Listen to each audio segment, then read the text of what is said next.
The best of North Gippsland do battle for honour.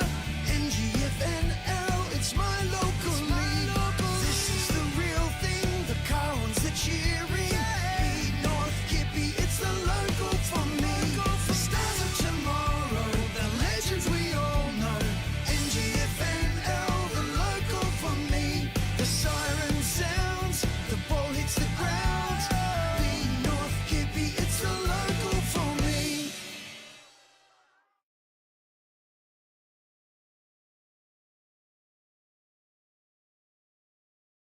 Good afternoon and welcome to the Woodside Rec Reserve for the AGL Loyang North Gippsland Football Netball League match of the round out here between last year's grand finalists Woodside and Tarralgon Tyres United. You're with Brad Sinclair from Sports Stream Live, and it's a beautiful day out here at Woodside. Sun shining, as you can see. There's a little bit of cloud cover, which makes it good for viewing of the footy, whether you're at the ground or not. And you can also, if you are in the ground or at the ground here today, you can listen on 107 FM. And, of course, it is the Davy Pumps match of the round for AGL Loyang North Gippsland Football Netball League. And what a round of footy. 203 days since the grand final last year at Churchill, where Woodside did eventually run out winners in that grand final by 15 points, 9-8-62 over TTU, 5-17-47. So I would imagine they want to kick a little bit better today, and it was a shocking day on grand final day, September 14, out there at Churchill. Absolutely terrible, wet, windy day. So we'll have the unfurling of the flag very soon out here at Woodside.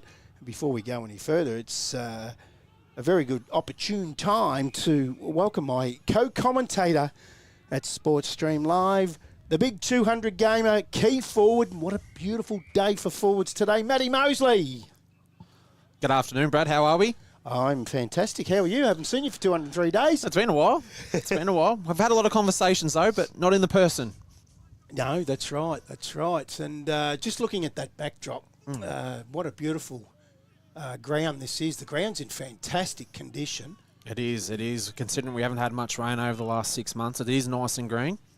Now, the pre-game show is brought to you, of course, Matty, by Latrobe's biggest ever barbecue. Now, what a great thing this is. You know a bit about this, don't you? Only through work. I just know there was free beer. Free beer? Well, that's why you know. Well, it's on Friday, June 20, 2025 at 11 a.m. to 4:30 out at the Kernot Hall. Is it how you say that? Kernot Yep, or Kernot? Kernot. It's not a silent T. Yep. Kernot Hall in Morwell. And what a guest list they've got. Special guest entertainment from the suburban footballer. He's a funny man, Tom Seagett. The giant of a man, Razor Ray Chamberlain. Razor Ray, yep. He's out there. Brad Oakes, a very, very funny comedian. And the controversial Arj Barker. Got himself in a bit of trouble late last year. Yes. I think that it's good for a good laugh and good for all the boys to get together and have a barbecue. Now, I know a little bit about it in the sense that I know who's one of the guys behind this, Mark Ainsworth, and he mentioned it to me a while back.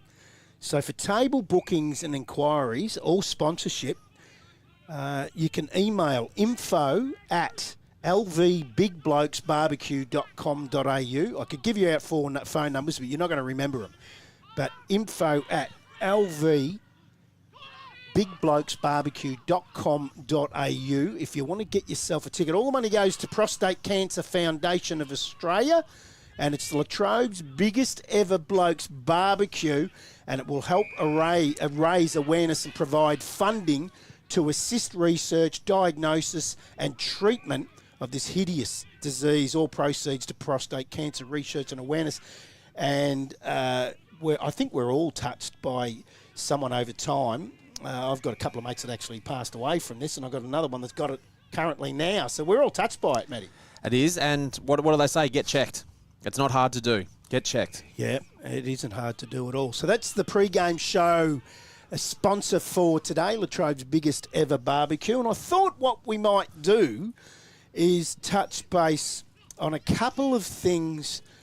First of all, today, I can tell you that Hayden Willison is playing his 100th game. Yep. For Traralgon Tyres United. I spoke to his father, Bernie, who's on the board of AGL Loyang North Gippsland Football Netball League. Spoke to him on the drive-in this morning. Many years ago when I was playing at Churchill, he was, I think he was a few years under me, like younger. Yep. He was playing there, and I caught up with him at the season launch at the Finch Cafe, and we'll talk about that soon. He's a funny man. You ever met Bernie Wellington? I haven't, but I'm sure I'll come across him. Funny man from Willetton Transport, and he's a funny man. So we'll touch on that. The season launch, their first ever. You would surprise me. I was shocked when you told me that. Yeah. It was a fantastic night at the Finch Cafe. And, excuse me, I'm going to cough. That might happen a bit today. I got the lurgy. I'd never been there before. It used to be Frankie's. Yes. At Hotham Street. Yep. In Traralgon. And the food, I mean, I'm a calamari freak. I love calamari. And the calamari, that was finger food all night. It was going around in cups and boxes, and the chicken on a shazlik and these pasta dishes. I'm talking with Ray Massaro. Okay, yes. Who's known throughout the Valley and Gippsland, who's a sponsor today, the goal of the day, Massaro Motos. And what a great fella Ray is, and he's just hoeing into the pasta. Now, if an Italian likes his pasta, it's good enough for me, That's Matty. good food. It was a great evening. Yep. And for their first one, what I liked about it was casual. And it was knocked over in a couple of hours. Paul Higgins hosted it. Yep. And he did a fantastic job. And the clubs were in their club colours. The banners were up. Everyone was mingling with each other. And this is my first foray into North Gippy. Yep. Is it yours? Yep. Yeah. Don't know a lot about North Gippy in Me that neither. side of it. Yeah. Yeah. And I was blown away by how close the clubs are. Which is a bit of a shock. Yeah, I've hosted the West Gippy. Yep. I've been to the Mid Gippy one, and I've been to the Allen Bank one, and they don't really talk to each other. No, they're all on their tables in their little areas. Yep. And I think the way they did this in a casual setting, it helped that everyone had to stand and talk. Yeah. And it was great. Yep. Where when you're at your own club table, you tend to just sit there with your own club people, Yep. which is silly. Just talk to the locals. You do that every Thursday, Tuesday night, and Saturday night. But everyone that and all the staff at Finch Cafe and Paul Higgins and everyone from the North Gippsland Football Netball League should be congratulated on an absolute fantastic couple of hours where we got to talk with some people. And as I said, Bernie Willetton, he's just a character. He was, and Ray Massaro. I'd never met Ray. Yep. I've known him known of him for years, I think, as everyone does. And what a he's another funny fella, good fella. He is, and he does a lot for the community as well. He's a really good fella. He does. Now, tell me, while we're in the Latrobe's biggest ever barbecue pre-game show, you're a forward. Yep. This year they've got a couple of new forwards in the competition. You would be looking forward to this competition because you do like a big forward. I do. And a big ruckman as well. Yes. I do like a big ruckman. Can turn a game on its head real quickly. So out at Hayfield, the big fella, Lee Brown's the coach is going to play out of the goal square, they tell me. And they've also picked up Darren Sheen. How's that going to work? I do not know yet. Well, if you're a defender, you're not looking forward to coming up against Hayfield, and I can tell you they're at home today against Churchill. Yes, and we know what the summer's been for Churchill, so it could be interesting there for Churchill. But if they get it in quickly, look out. Yeah, we will go through the games shortly. What I thought we might do, we caught up last week with the Woodside president out here at the ground, and what a great fella he is. And another one, and just watch this interview. Ashley Walpole, the president of Woodside, has never got a smile off his face. And something's working for him, and I've got to make sure it rubs off onto me because he's a very happy chappy. This is Ash Walpole.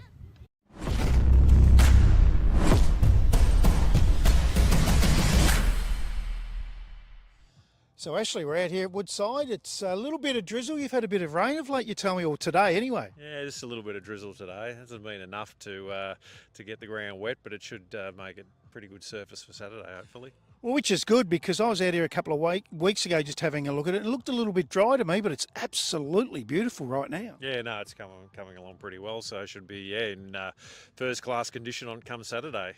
203 days to round one from grand final day. Have you come down yet? Oh no, it sort of has been a little bit of excitement around Woodside there in September. So yeah, like I said, obviously that's what everybody tries to do at the start of the year. So it's pretty exciting to sort of get our opportunity to win it, and then yeah, obviously. As a president, the next day you start working on the next season, trying to retain all your players and keep them all happy, and so you can go again the next year, I suppose. So yeah.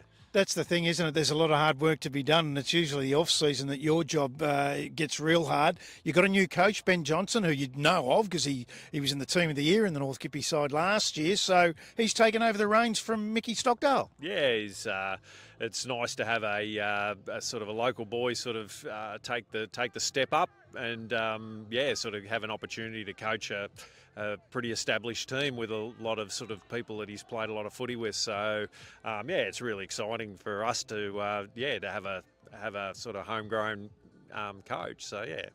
And you lose Mark Collison out of the middle, but you pick up the coach's brother, Luke. Yeah, that's probably, I suppose, the big sort of change as far as sort of midfield goes. So that'll be interesting to see how that pans out for the first game anyway, and see how it goes from there, I suppose. But yeah, so Luke's a quality footballer, so we're pretty lucky to have him on board for 2025.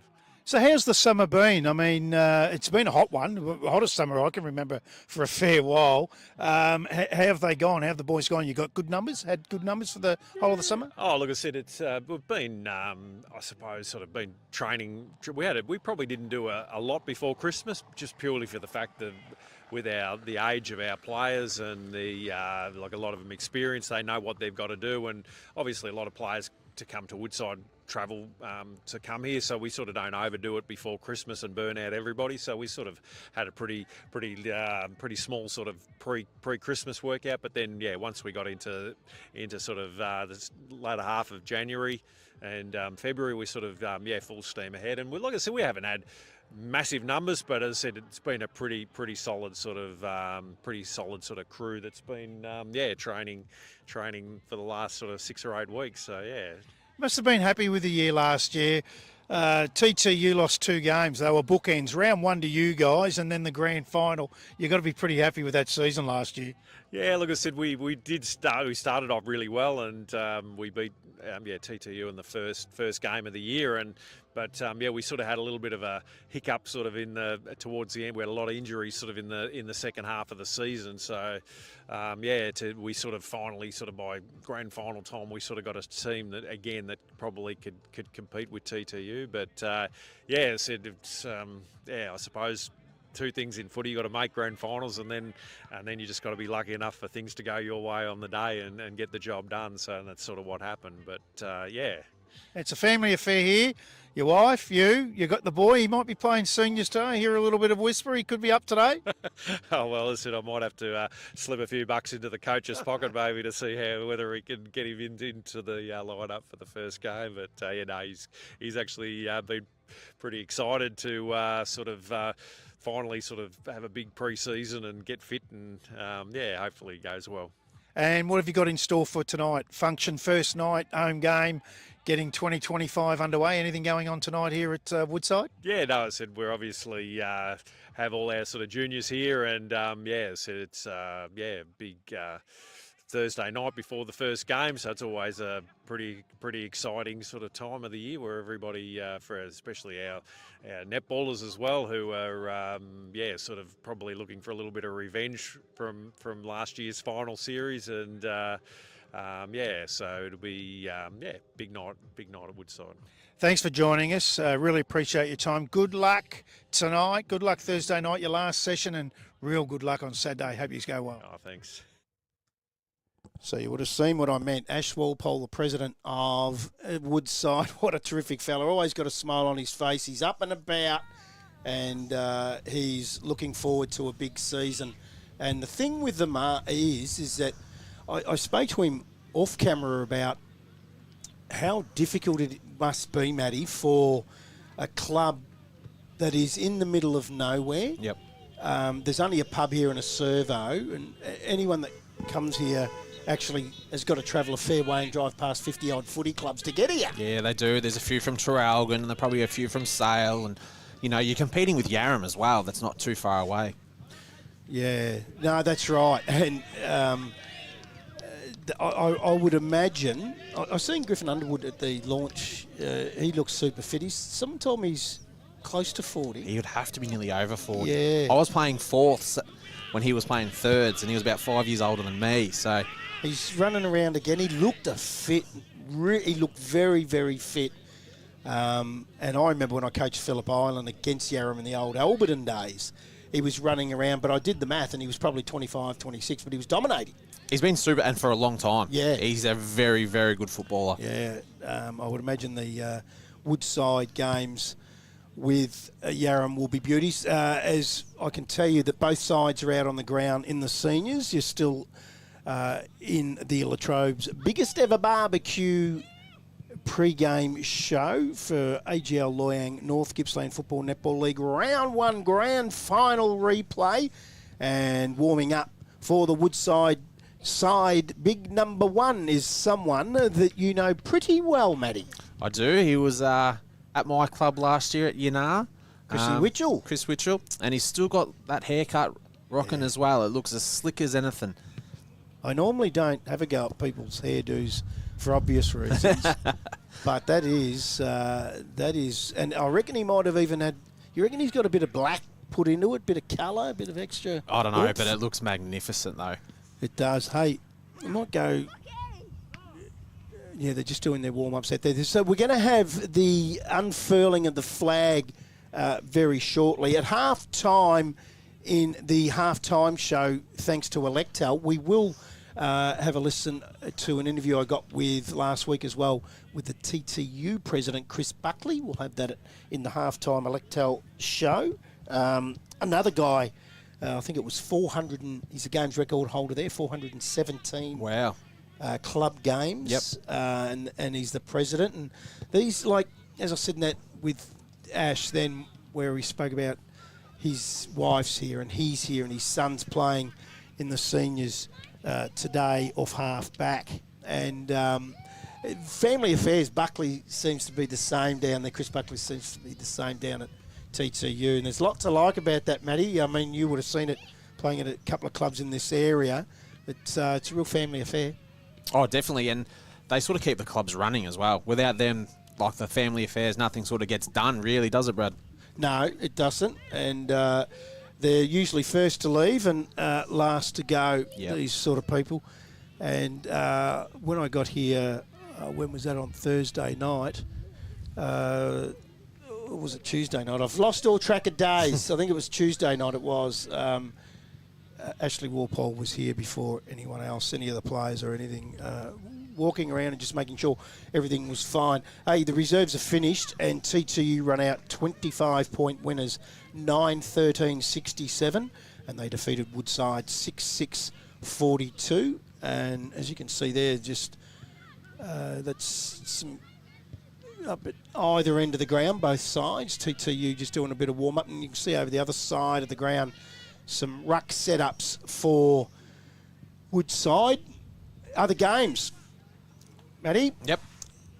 Today is Gormandale at home to Sale City. Who did you pick in that one? I did pick Sale City, but I did drive past on the way through, and there was a super crowd over there at Gormandale. Hayfield at home to Churchill. Yeah, I think Hayfield will get the chocolates there. Might have the leading goal kicker by the end of the day. Yeah, I think so, I yes. reckon. Either Brown or Sheen. Yeah, you would I'll go have with thought. Sheeny today. You go with Sheen? Yep. Cowar at home to Yarram. Who did you like there? I think Cow are going to get the chocolates there as well. Glengarry at home to Rosedale. Yeah, Rosedale for me. Yes, I think I went Rosedale as well. And obviously the big one here for the match of the round, thanks to Davey Pumps out here at Woodside.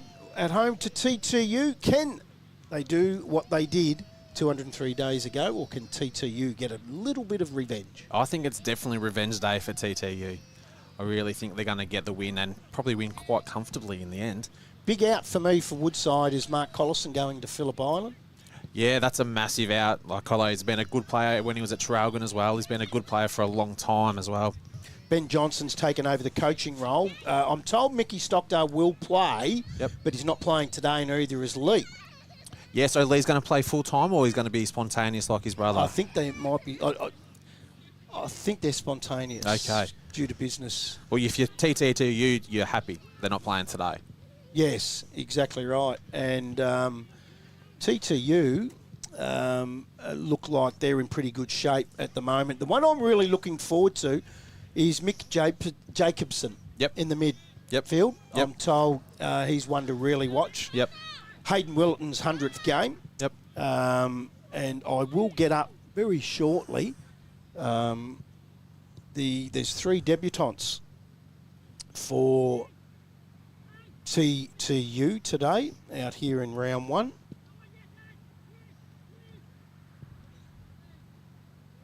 And they are obviously all young fellas. One of them's kicked a heap of goals. Coming through the junior ranks? Yes. Yeah, okay.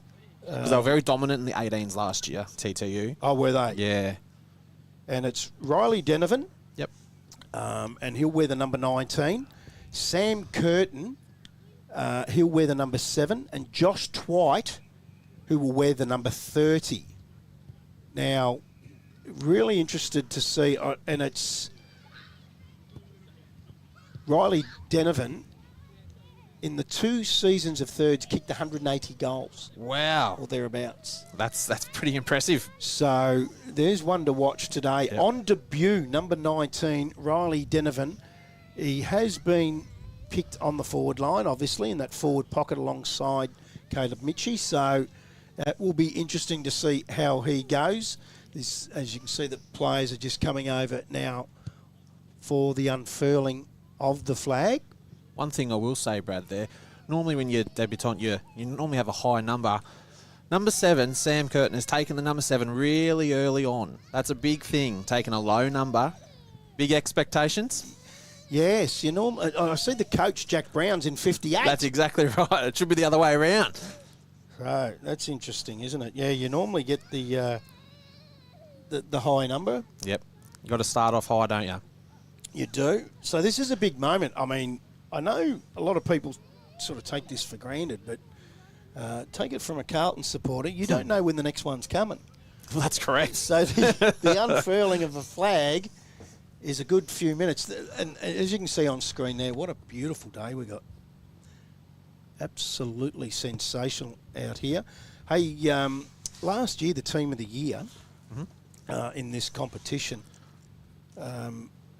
really, really interesting that TTU, off head, I've lost my paperwork, but I'm pretty sure they might have had 7 players, or 6.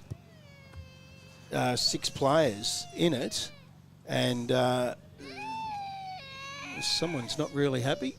And he has to be right near the effects site too, as per usual. Yeah, so I'm interested.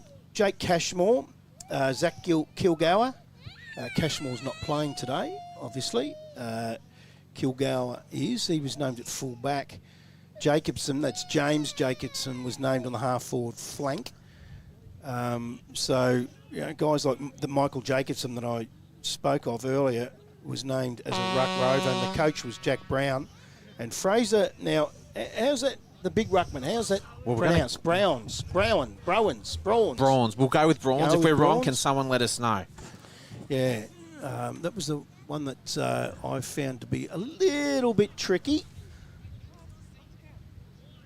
So, in the ruck, we think that it'll be... We're going with bronze? Yep, definitely. We're going with bronze. Yep. Bronze up against Witchell, obviously. The other thing is, it gives them the opportunity to play Ryan Fote forward. Yeah, and he's been a super player for Woodside for Yeah. a long time as well. He was named as the ruckman last year in the team of the year. Yep. So that's a big thing for Woodside. That'll help them having a player of his calibre in the ruck, he goes as a big forward, hard to stop. He is. But Mitchell's going to have his... it's going to be really hard for him against Brawns as well, because he's a super player, Brawns, and has been for a long time. Played a bit of footy at Rosedale as well. So we'll just quickly have a look at last year's grand final. And I know the TTU people won't want to, but they tell me that Cam Whiteoak was brilliant for Woodside on that day, as was the coach, Ben Johnson. Yep. So I'm looking forward to seeing them today. Mark Collison was also in the best, but he's not playing today or this year for Woodside. And Stuart Goddard, Michael Jacobson and Guy Sinclair were three of the better players for TTU on the day. 5-17 after half time in the grand final. It was a shocking day, as we know. 2 goals, 8 TTU kicked, and Woodside kicked 3-4. Yeah, it's bad kicking, isn't it? And it's cost you a grand final. And they've only lost 2 games all year, didn't they? Round 1 against Woodside in the grand final. Yeah, so that just shows how dominant TTU were for the year. Yeah. And they probably just had their worst day of the year. Just happened to be a grand final. So, yeah, there's the TTU side. How they'll line up. Looking forward to seeing how Sam Curtin goes as well as all the other kids on debut. And, of course, that Riley Denovan's the one that we really want to have a look at. 180 goals. Yeah, it's very impressive. It's amazing, isn't it?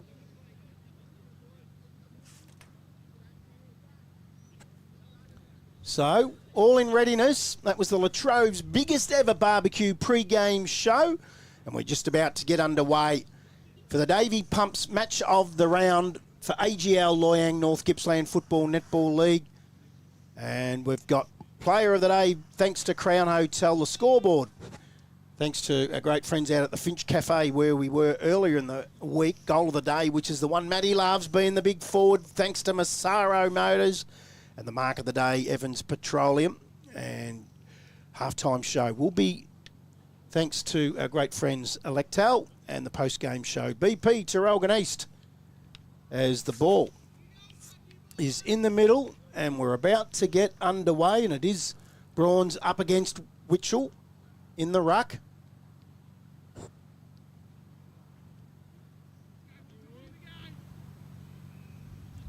And we're away for round 1 of AGL Loyang North Gippsland football for season 2025. Ball goes to ground, and per normal, a stoppage straight after the stoppage, as Sammy Curtin got the first possession, but he was tackled. No real winner in the ruck there. Ball goes to ground. Witchell dives in after it, and we'll get another stoppage. The ground looks absolutely sensational, Matty. It does, it does. Witchell, big left-hand slap, goes forward.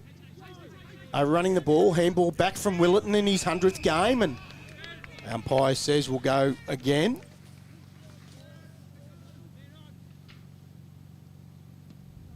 Brawns wins that one. Again, just a lot of players around the ball, so it's going to be very hard. That's the 4th stoppage within the first minute, Matty.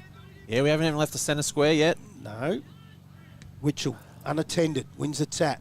Shark back though, back into the middle. They dive in at dusty middle of the ground here at the Woodside Rec Reserve. Willerton, he's tackled. Umpire's circling. And we'll do it again. So the teams look like they are set up the way we thought. Does look like a bit of a tagging role here, Brad. Number 16 for TTU. Yeah. Hayden Willerton. Willerton, yeah, he's a tagger in his 100th game. Yeah, following number 7 for Woodside. The White Oak. Cam Whiteoak had a fantastic grand final last year. Yep. So long kick forward now from Tommy King. Goes inside 50. Ball comes to the front of the pack. Good tackle there by Ryan. Ball spills out the back. TTU through Guy Sinclair.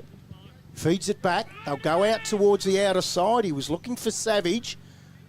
Comes back onto it, but ball trickles out over the boundary line under the scoreboard. No score, gone 2 minutes into the first quarter. It's under the Finch Cafe scoreboard there. So we'll have a boundary throw in. 45 around from the Woodside goal. Punch forward by Big Folk. He's going to take all the ruck work in the forward 50, you would think, Matty, and Yeah, Mitchell's playing Just sit behind the back. ball. Yeah. makes it pretty hard to get out of. That's the big thing. I would have thought that Ben Johnson would have been really happy to pick up a guy like Witchell. Yep. He just gives so much more freedom for Fote. Yes. Umpire's pulled a free kick, holding the ball. It'll go to Woodside. That out of pocket. And the free kick will go to Joe Fife. The wind's picking up a little bit here, as you can hear in the Fex mic. So Fife, Definitely going Woodside's end. yes, yeah, it looks it, doesn't it? Yeah. Right on the boundary, or close to the boundary, from 35. Distance won't be a problem.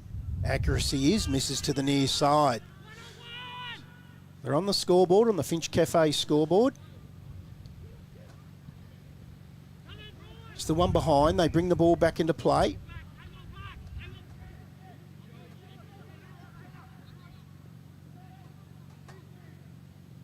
Short, still inside defensive 50. Gonna have to do this.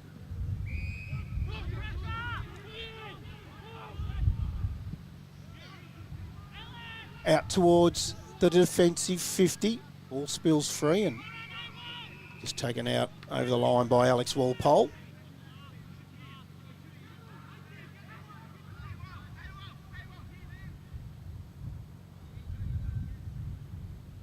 So just the one behind to Woodside.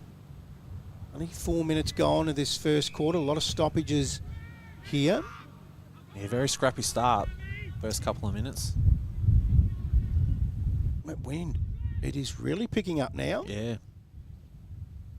Looks like the play will be on that outer side most of the day by the looks of this. Another free kick here to Woodside. So they're just outside 50.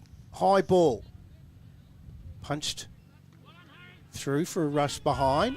So that's his second behind for the quarter. Quickly play on. They go short.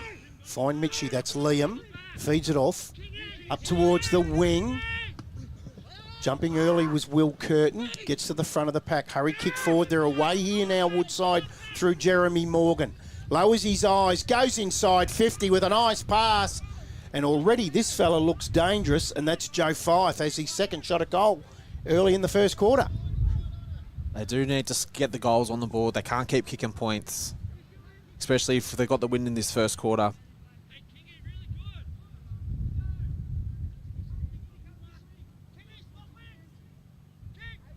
So Fife, kick from outside 50, goes right to get more distance, and this time he misses to the left after missing to the right. 3 behinds.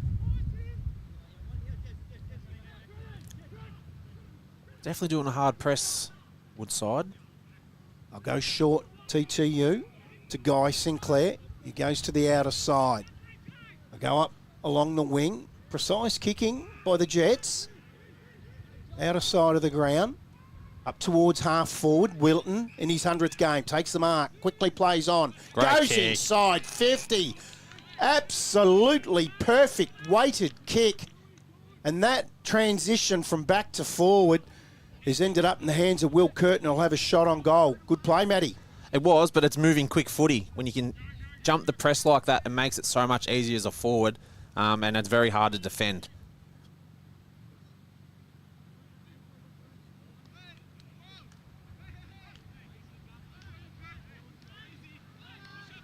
So in comes Will Curtin, the left footer. Oh, he sat back on it and it just misses to the left.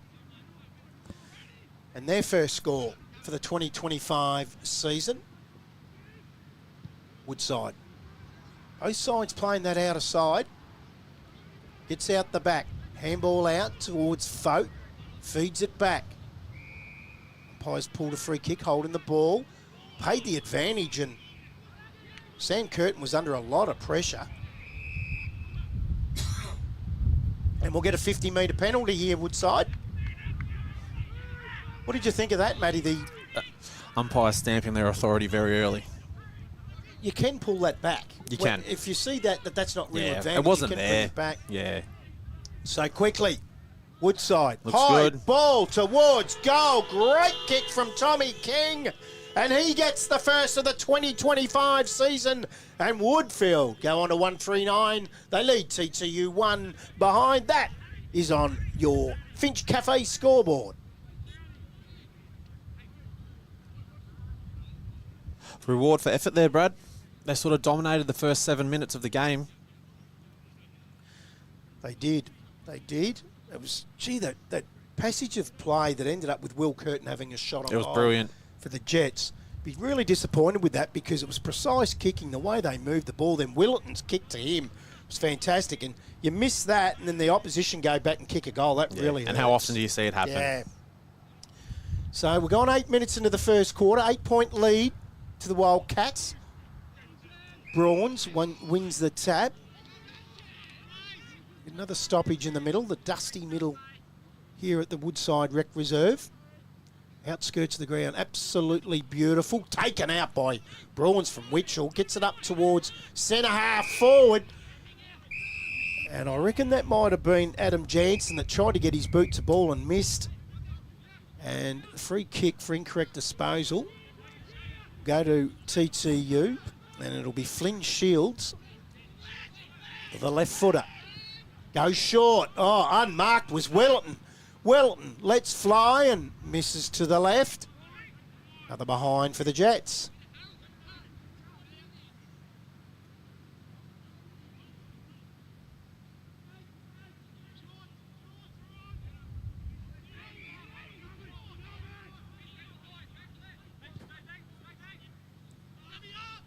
So long kick into the middle of the ground for Woodside. Geez, that's a short way home. That's the way to go, isn't it?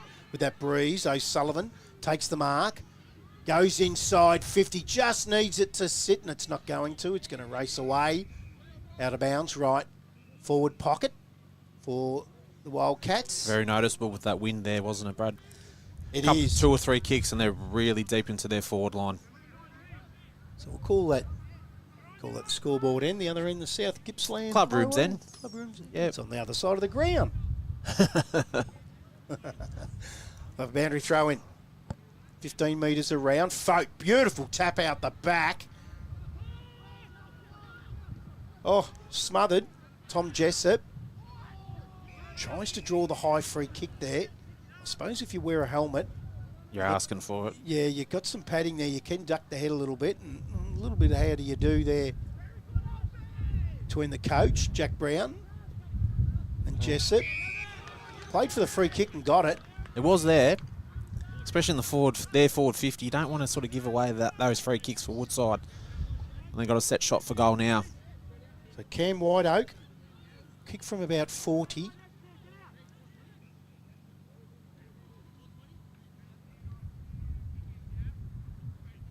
So in he comes. Nice balanced kick, but he's going to miss that to the left as well. And another behind for the Cats. Yeah, Mick Jacobson wasn't happy with that. No. So they'll bring the ball back into play. TTU, they look for the coach, Brown. Has the player short in Twite on debut. Just inside defensive 50. Weighs up his options and sits it up the wing, and he's just put it straight down the throat of Josh Morgan. Quickly plays on into the middle of the ground. He's been busy. Yeah, wide I was open. just about to say that. He's getting busy. Plays on, goes inside 50. He was looking for his teammate, O'Sullivan. They take it away. Handball out towards Twite again. Takes it well and rides the bump. Good pair of hands from Jacobson. That's Mick. It's on the Sports Stream Live broadcast side of the ground. We haven't seen much action over here yet. Quickly plays on. Feeds it off to his teammate in James Jacobson. Goes up towards half forward, but an intercept mark from Misson. Misson now short. Nice precise kicking by both sides. They don't want to go down the line, Woodside, have we noticed that? So Richards to Johnson. Goes up towards centre half forward. Brown knocks it out through the back. Hurry kick out towards the wing now from Hourigan. Bouncing ball. Willetton does well and gets it. Playing well in his 100th game. Quickly plays on. Kicks up towards 50. Again, Ben Johnson, the coach, feeds it off. Hurry kick, and there's Willetton again. So I'd like to know his stats, Matty. He's had a fair bit of it. Yeah, he has. High towards half forward. Punched away from Walpole. There's a little bit in this. Yeah, a bit of feeling. I'd say a few TTU boys were a bit salty from last year. Does it carry through, does it? Oh, absolutely. To round one the following Yes. year. Hurry kick out from the stoppage from Morgan. Tyres able to mop up. I'll go back inside 50. Free kick to TTU. Yeah. Yeah, it was there. I thought Fote flied. It wasn't against Fote though, was it? He floated No. across the pack. Someone else Got pushed someone in pushed. the back, did they? Yeah. Yeah, there it is there. So it will be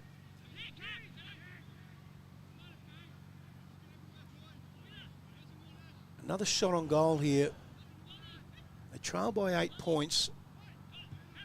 Curtin, it was Will, missed one earlier. But the big ruckman, Brawns, doesn't. And he gets TTU's first of the day. And they're away. So it's 1-2-8 TTU. Woodside 1-4-10. And you still think it's 14 minutes in, but Woodside have probably dominated probably the 10 minutes of the first 13 minutes. Nice balanced kick for a big fella. Ruckman normally don't kick like that, do they, bro? They're a little bit awkward, I thought. So we've gone 14 minutes into the first quarter. On the Finch Cafe scoreboard, Woodside lead by 2 points. So we've got the change of the Ruckmans as well. First change. Fote has gone in. They do have the aid of the breeze, the Wildcats. What do you think it is, Brad? 2 or 3 goal win difference to the Yeah. left of screen? Yeah, every bit of. I've liked the looks of Luke Johnson in the middle, who's come across from Imberloch Yep.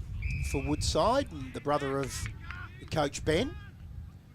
It'll be Mick Jacobson with the free kick onto the left foot. Geez, that's a beautiful kick. Oh, Gets it out in front. Great mark. And the it's kick. Brawns again. Yeah, Yeah, that was a great He kick. just waited on it. Well, I did say in the Tro's biggest ever barbecue pre-game show that I was really looking forward to Mick Jacobson. I'd heard a fair bit about him. Yep. He hasn't let me down so far.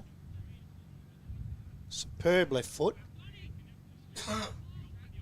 Brawns has the opportunity for his second within a minute, Likes it. and he's got it. So, 2 goals to the big ruckman, who's playing forward at the moment, and Jack Brown's gone into the ruck. Or has he? Nah. No, he hasn't. Jack Brown's going. I was going to say. Was it Ben Fleming?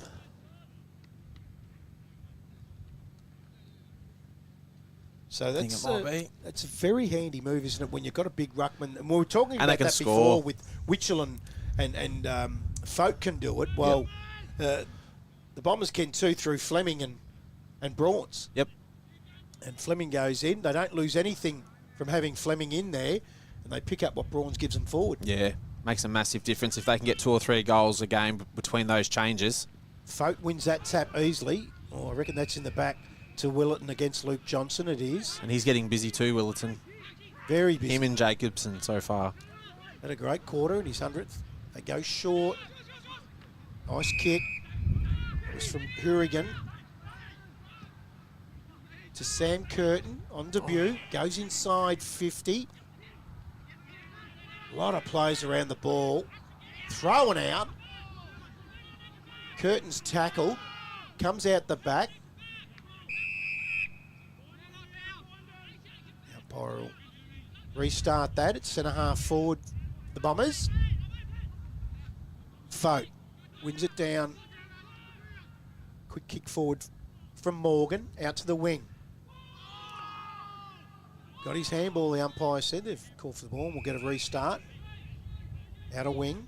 Just feels like TTU are just sort of settling down now.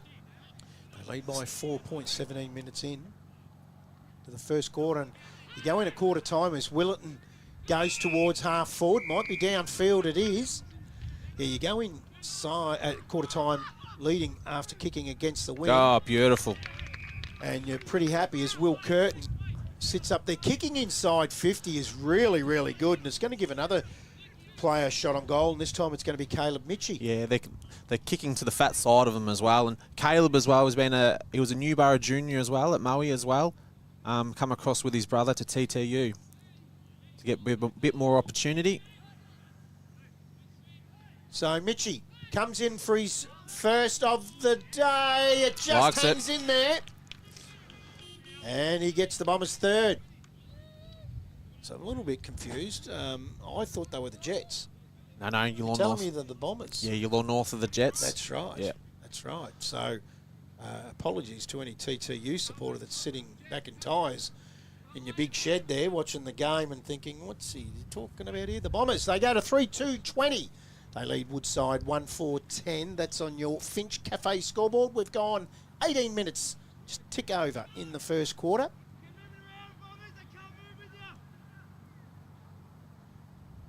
All back in the middle. Fote wins it from Fleming. Jacobson fumbles, goes back in after it. We'll get a restart, middle of the ground. Just forward of centre towards Woodside's goal.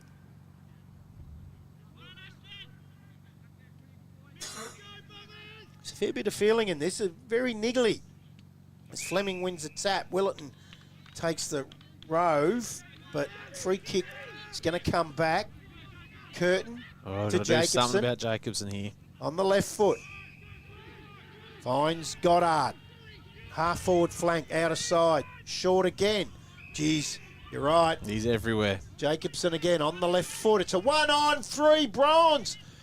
Couldn't take the mark. Well crumbed there by Sam Curtin. Gets a hurry kick towards goal, but misses to the left.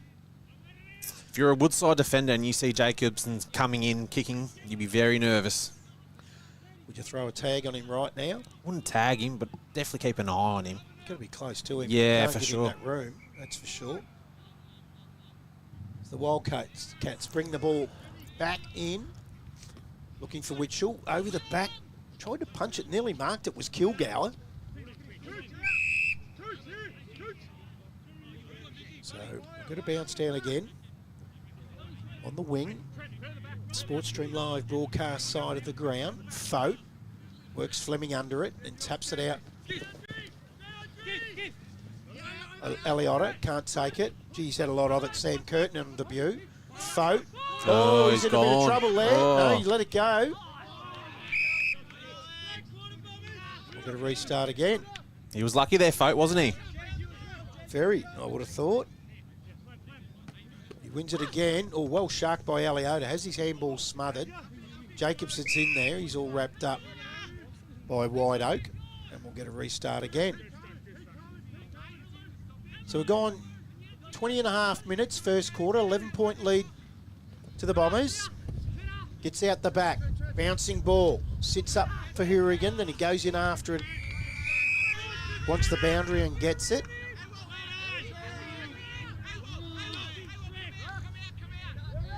Witchell and Quinn Sinclair just having a how do you do. Big boy, Chris Witchell. He is. In it comes. Fote wins the punch. Forward, handball out over the top in the hands of White Oak. Tries to square it up. Bouncing ball gets out over the back. Gee, that was well read by the Bombers.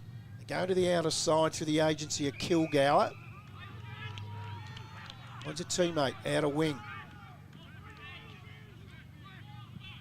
Into the middle. Fleming drops it. Feeds it back. They're away again. High ball, Willerton's underneath it. Ooh. Oh, As he took the mark, I suppose. He's had a lot of possessions. It's Willerton, nice kick again. Aliotta, great mark under pressure.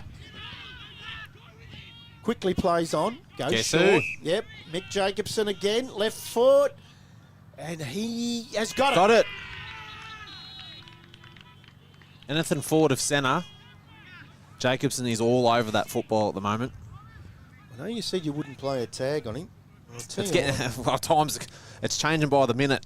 I reckon, well, he's kicked one. They've kicked four and he's had a hand in two others. Yep. So 75% of their score has come from, Connected through him. yeah, Mick Jacobson. So you'd want to be really careful with him now. He's just dominating. Even Hayden Willington getting really busy as well. They're Oh, the yeah. two most dominant players on the ground at the moment.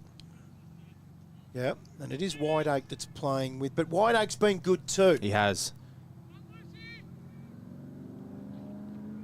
Folk wins the tap. They've got a good setup there, TTU. They've got, obviously, with Willington playing the defensive role, Jacobson with the offensive role in the midfield. Geez, he's winning those taps, but geez, he's sharking them. Mick Jacobson on the non-preferred right up towards half forward. Bouncing ball gets out of the back. The coach, Ben Johnson, short. Umpire's pulled a free kick, and he's going to send him back. It's cost him there because It's giving them time to go back. Yeah, Whiteoak took the mark and could have kept going, so it's going to come back to Walpole. He squares it up. They're away here. I go short through the middle now.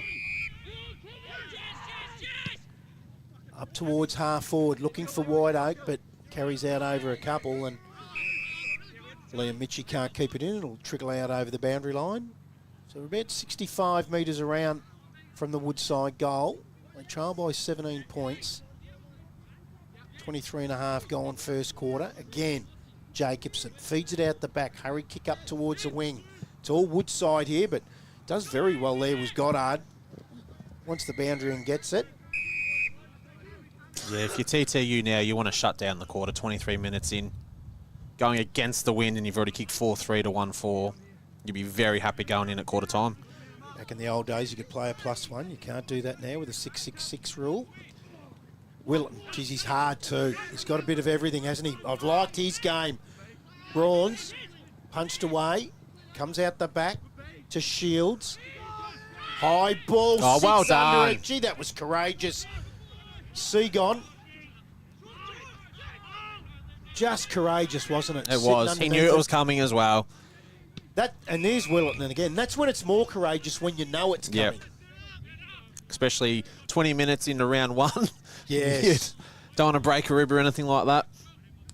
So Wilton feeds it off to the running Kilgour on the Oh. outside and shanks it. Woodside up towards the middle of the ground, comes off the hands of the pack. Crumbing at the front was King. Umpire's going to ball that up. No ruckman there, so No. two smalls nominate. And it's Savage to do battle with King. Hurry ball up towards half forward. Kilgour liked his first quarter. He's rock solid, Kilgour. Team of the century up back last year. Team of the century. Team of the century. That's team of the year might be better. He squares it over. Finds a teammate. I think that was Quinn Sinclair it was. And then Yeah, he's played a lot of footy at Melbourne North, Zach Kilgour.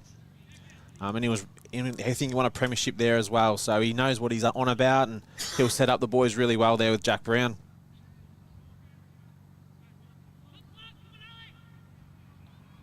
so boundary throw in. Out of wing. Folk gets it to Jacobson though.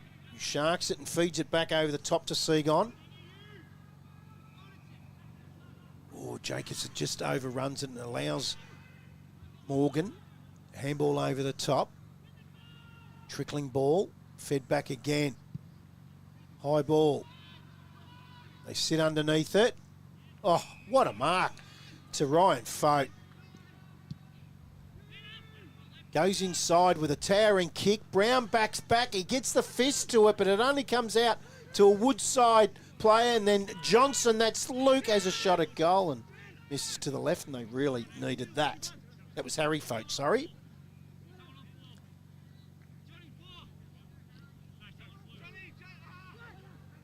So the Shadows a quarter time. 16-point lead is against the breeze. High ball. Has the sit to Savage, but it's fisted away by Jansen. That's Ashton. Finds the boundary.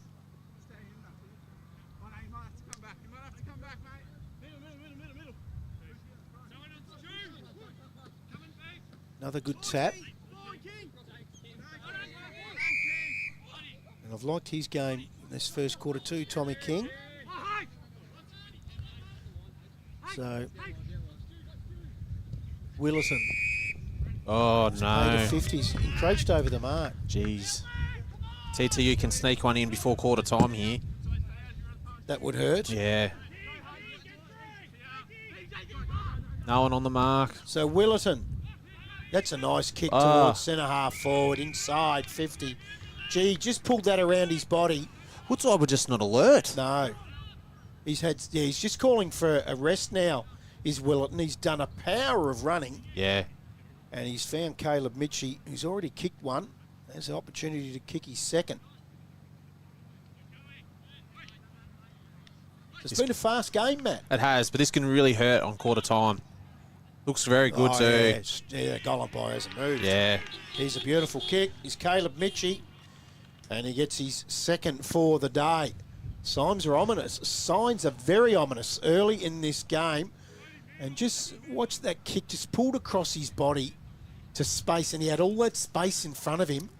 Even then, Brad, it's kicking into the wind. It's knowing it's going to drop in front of you. And the Woodside boys were behind the footy. So on the Finch Cafe scoreboard, TTU 5-3-33 lead Woodside 1-5-11. 28.5 gone in this first quarter. The AGL Loyang North Gippsland Football Netball League round 1 match of the day as Folk wins the tap. He's been good as Morgan. Josh Morgan goes inside 50, but the coach, Jack Brown, just backs back, takes the mark. Composure to Kilgour. A couple of really good, strong defenders there, Matty. Yeah, very strong. For the Bombers. Oh, he's turned that over. Oh, he's quickly played on. He had all the time in the world, did Jeremy Morgan. Comes out now to Richards. Handballs over the top. Running into the open goal. Luck's a fortune in the end. Because they were in a bit of trouble. Yeah, they definitely needed that one. And it's Tom Jessup that has got the goal. And they're second. So we've had 7 goals kicked in the first quarter. 2-5-17 to Woodside. TTU a 5-3-33. That's on your Finch Cafe scoreboard. Nearly 30 minutes goal. Yeah, nice free-flowing footy. Was. Probably scrappy the first 5. Bit hot in the kitchen, but she's opened up. So when you're looking at its entirety, there's 15 shots on goal. Yep. In this first quarter. Yep. Let's see if they can maintain it, the boys. Yeah, sensational as Brawns wins the tap. Coming forward, falling over was Will Curtin. Lot to like about Will Curtin, I can tell you. Yes. He's hard at it. He's a nice kick. He gets up and presents up to the ball carrier. Really like the looks of him as it flicked out through the legs there of Sam Curtin. Free kick though. It's going to go to Savage. Savage now out towards the pocket again. A beautiful kick. The Kicking general fat field side. kicking, yeah, has been Fat side every magnificent. time. Yep. Fraser Brawns is going to have a shot for his third. It just you've played forward. Yep. How easy is it there when you've got all that space in front of you and it's kicked? All you got to do is perfect. sprint, and you know the players behind you aren't going to do anything about it. Very good kicking side. The Bombers. And there's 50. Oh, no, sorry. No. I'm just having a look there. He's Little kicked to the excited. boundary. I thought I seen him jogging up, and I thought, I've looked at my paperwork, looked up, and I thought he got a 50. We'll have a boundary throw in. 25, 35 around from the Bombers' goal. Comes out again towards Sam Curtin. Just if we look on screen here, Ryan Fote, who goes to the left-hand punch every time, and look who he's going to hit it to. Yeah. It's Jacobson. Yeah, he's sharking it well. Yeah. Johnson moved him under the ball then. Out the back. There's Jacobson lurking on the outside. He's wrapped up. Umpire says we'll bounce that down in a very, very long quarter. And round 1. Umpire off the ball has pulled a free kick. It's going to go to Woodside. Yeah, Jacobson did something off the ball there. James, that is. So. And a 50-metre penalty. Yeah, if they can get one here. So, Zach Richards High ball. Gets out over the back there of O'Sullivan. The umpire's pulled another free kick here. And a 50. What is going on? It's a pity we haven't got a stats man sitting in here with us. I'd love to know the amount of 50-metre penalties. Yeah, I'm going to have to bring the young bloke. He'll carry it. He'll be all over it. Wow, there we go. Quarter time. 32 minutes. 32.5-minute first quarter. Woodside, 2-5-17. They trail TTU 5-3-33. We might take a quick break. And when we come back from this break, we'll go through all the goal kickers, better players for the AGL Loyang North Gippsland Football Netball League match of the day. Thanks to Davey Pumps.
The best of North Gippsland who battle for honour.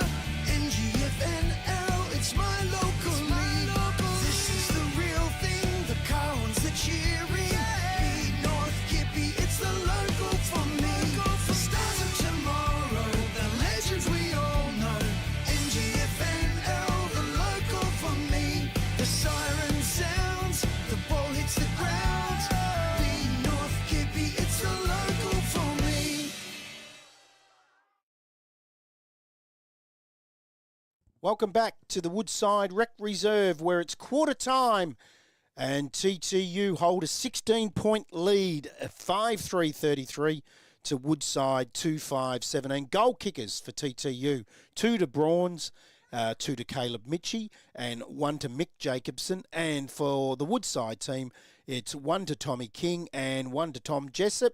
And thanks to AGL around the grounds, Matty Mosley. Yes, well, we've got the Gormdale Sales City game. We don't have any scores for that as yet, and we'll check a bit later on. Hayfield versus Churchill, 6-3-39 to Churchill, 1 goal. Cower, 2-4-16 to Yarram, 3-2-20. And this is a bit of a surprise for me at quarter time. Glengarry, 3-2 to Rosedale, 1-2-8. Wow. Yeah, and I don't know how wind affected it is out at Hayfield, but I would say that's not too bad at Churchill with absolute kids playing against Hayfield, who are going to be very good this year. Yeah, people are calling them the Smoky, aren't they? Yes, yes. Well, they've got Lee Brown up forward, and they've gone and picked up a 100-goal forward. He's kicked 1,000 goals in his career, There Darren you Shane, go. yeah. But I could see the Churchill boys probably get tighter as the game goes on.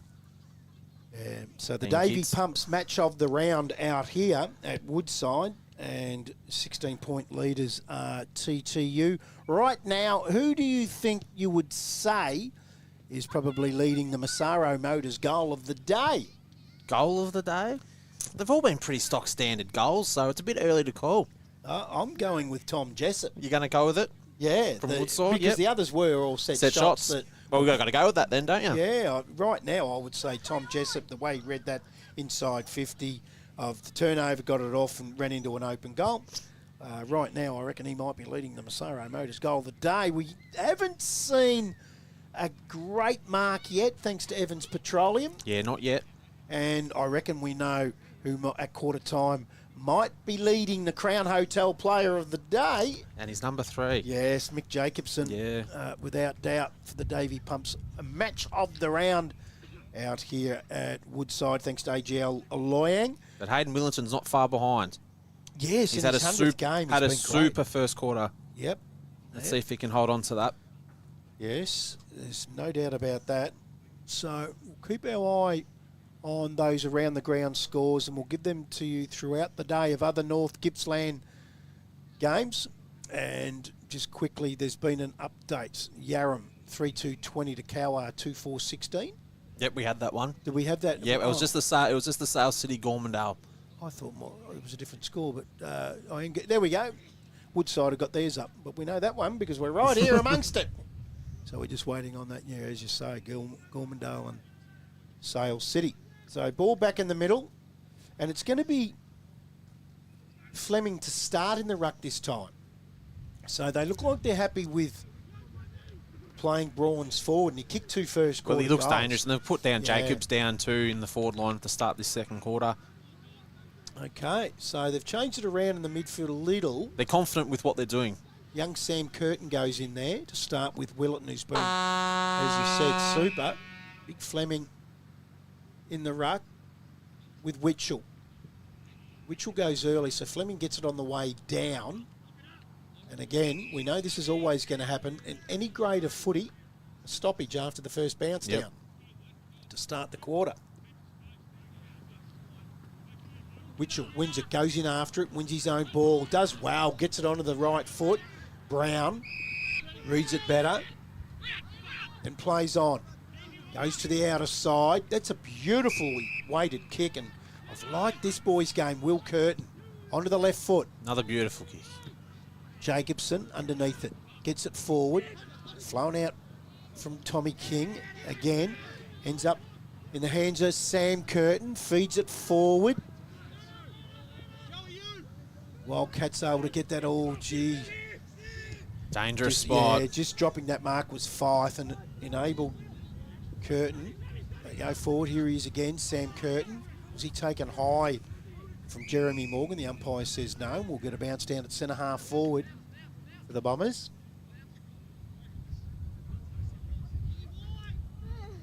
Again, Witchell wins that.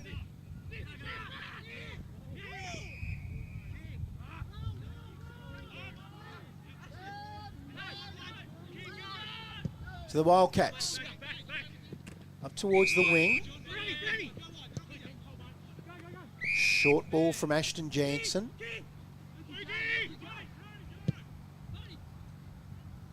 Tommy King up towards half forward, holding the front spot. And able to take the mark there is Luke Johnson. So Johnson. Brown again. Oh, he's hurt his knee there a little bit. Just able to float in front of Mick O'Sullivan. So they go to the outer side. Willetton. High ball. Gets out over the back of the pack. Wildcats are going to bring that back forward. Go to around that half forward area. Jeremy Morgan. Short ball. Gets it back. Runs inside 50. Unloads with a right boot. Beautiful kick. As a player all on his own in the goal square. And they're going to get another shot on goal here. Wildcats, which they need. And it's Mick O'Sullivan. Not a problem. He's first for the day. And on the Finch Cafe scoreboard, it takes the Cats on a 3-5-23. They trail by 10 points early in the second quarter. 5-3-33 TTU. I think the team's just like kicking into the wind. But that's the scoring end at the moment. It's dropped too. Yeah, not as strong in the first quarter. Yeah, not as strong as in the first quarter. No, it's dropped right off. Beautiful day out here at Woodside. Wouldn't want to be anywhere else. If you're in the vicinity, and I know most people would say, well, why would we be in the vicinity of Woodside? You'd have to be driving through. But if you're around, come down. Beautiful day to watch some good local AGL Loyang North Gippsland football. Restart. Witchell, Fleming wins the tap. Shark by Josh Morgan. Gets a high free kick. Just backward to the centre. There's a player on the outside. This one needs to stick. It does. It's Stevens. You'll go short again. Tommy King's had a lot of it. Centre wing position, Sports Stream Live, broadcast side of the ground. Waves them to him. Plays on. Goes towards centre half forward. Comes out the back. Thrown out there by Fife. Just reading it better than anyone was James Jacobson.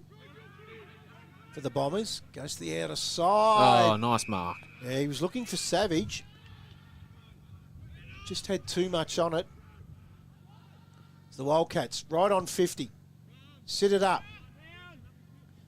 Off the hands of the pack. Johnson can't take it for the Cats. Moves the player off the ball.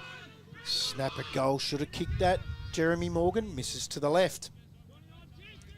Started well the second quarter, the Wildcats. A little bit of urgency. They have. They brought back into play from Hourigan. Finds Willetton with a... I've just been so impressed with TTU's field kicking. Yeah. Short to Sam Curtin on debut. Had a lot of it. He'll go short. Outer side of the ground. Is that Savage? It is. Rolls around onto the right foot. Gets out over the back. The bounce beats Flynn Shields there. Lays a tackle low. Does well. Umpire says, I'll bounce that. Around about 65 metres around from the Bombers' goal. Up they go. Fleming wins it. He's had a lot of the ball now as Jeremy Morgan. He's working really hard. Up towards centre half or half forward. It's Ryan Folk, feeds it out. Good hands. They'll go inside 50 with a low kick. Not a great kick. I reckon Ashton Jansen made that look better than what it was. Yeah, definitely. Trickles out over the boundary. With the boundary throw in, 30 around from the Wildcats goal. And as you said, Matty, they've had all the play early in this second quarter. Yeah, they've dominated play in the first 5 or 6 minutes of the quarter. I think it's time to put Jacobson back into the middle. He started half forward at the start of the second quarter. I wonder why they do that. Is it a spell early? I think you want him in the heat of the kitchen early. Yeah, I just think they're happy with where they were, I think, TTU. So, high ball. Oh, big punch from behind. That was a really good punch. I reckon that might have been Kilgour. It was. Go wide. Will Curtin. Just outside defensive 50. Going to go up the line. Gee, that's another good kick to the good spot, but probably had a bit too much on it. He was looking for Caleb Mitchie, but coming across and knocking that out of bounds was missing. So we're going nearly 7 minutes into the second quarter, 9-point lead, and it looked like they might have, well, we just anticipated that. Go along with it. Yeah. Witchell, double-handed tap. Willetton loves it. In and under, doesn't he? He does. It's tackled by Morgan. It's Josh. He's just built for it, isn't he? The in and under. Witchell. Brawns. There's Willetton again. Jacobson goes to ground and he's tackled by Morgan. We'll get a restart.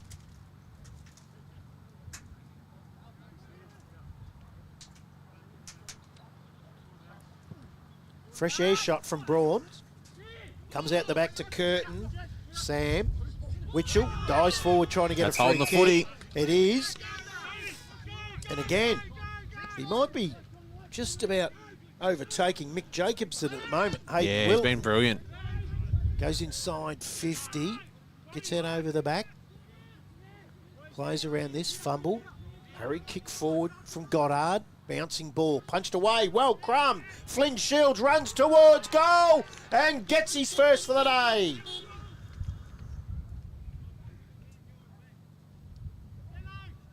Against the Tide. Just really well roved, wasn't it? It And was. That explosive speed. It was. But if you go back to kicks prior, the guy that was going in and under the footy, it's Willington again. He created something out of nothing there, just wanting the footy. Nearly the smallest man on the ground, tackled the biggest man on the ground. Yeah. So he's very strong. And they go on to 6-3-39, the Bombers. Woodside, 3-6-24. That's on your Finch Cafe scoreboard. Gone nearly 9 minutes, second quarter in the Davy Pumps match of the round. For AGL Loyang North Gippsland League, and areas again. Willetton, he taps it out towards and then goes in after it again.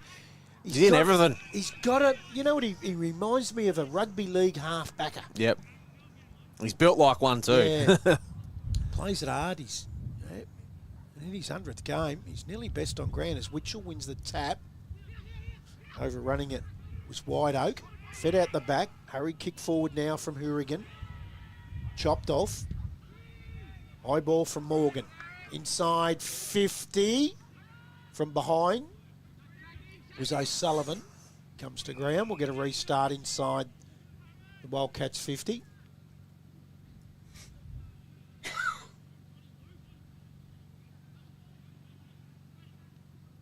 Oh, Sam Curtin just lurking there. Couldn't get the bounce. Here's Mick Jacobson. Bounce beats him. Comes out to King. Can he get a free Downfield. kick downfield here, Yeah. is he? Dumped after he kicked it. And I reckon that might have been against Savage, was it? Yeah. That out of side. And it's going to be the big fella again. You know, Sullivan.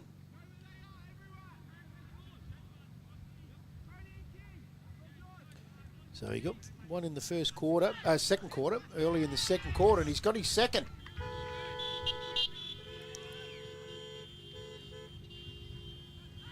So Sullivan has two now, both in this quarter.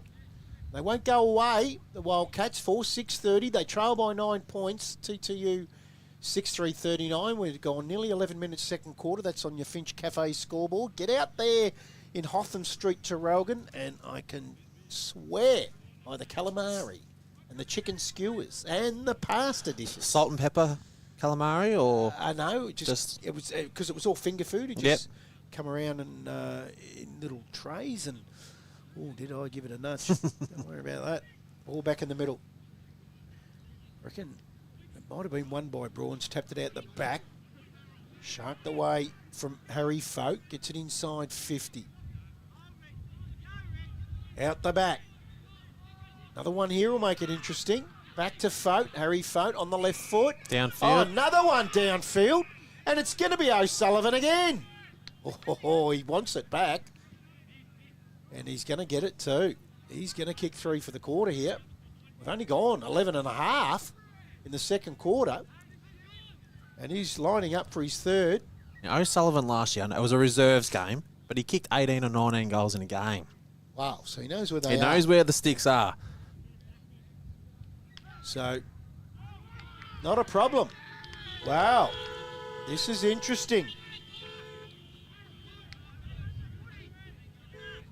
They are in within 3 points. Played a bit of footy at Tura, O'Sullivan, and Jack Weston actually made him a backman. Oh, really? So if I was Jack Weston, I'd be looking at this. Oh, Jack joined us in the commentary box grand Yeah. final day last year. He was brilliant too, Jack. So Woodside have got it to within 3 points, 5-6-36. TTU 6-3-39 on the Finch Cafe scoreboard. We've gone 12 and a half minutes second quarter. The Navy Pumps match of the round thanks to AGL Loyang. Who would have thought Woodside would be within 3 points? They are. I don't know. Who would have thought? Oh, who would have thought? Yeah. Out to Mick Jacobson. Inside 50. Gets out the back. Handball back. Hurry kick a goal. Ah. And Alex Jeffs has just slotted it straight through the middle. Alex Jeffs, what am I talking about? Josh Twite on debut. Good response, though, from the Bombers. It was. So Josh Twite on debut gets his first. And it was a quick response, 7-3-45. That was a good response, wasn't it? It was. TTU, Woodside 5-6-36. So back out to 9 points. The Finch Cafe scoreboard. Yes, very well done.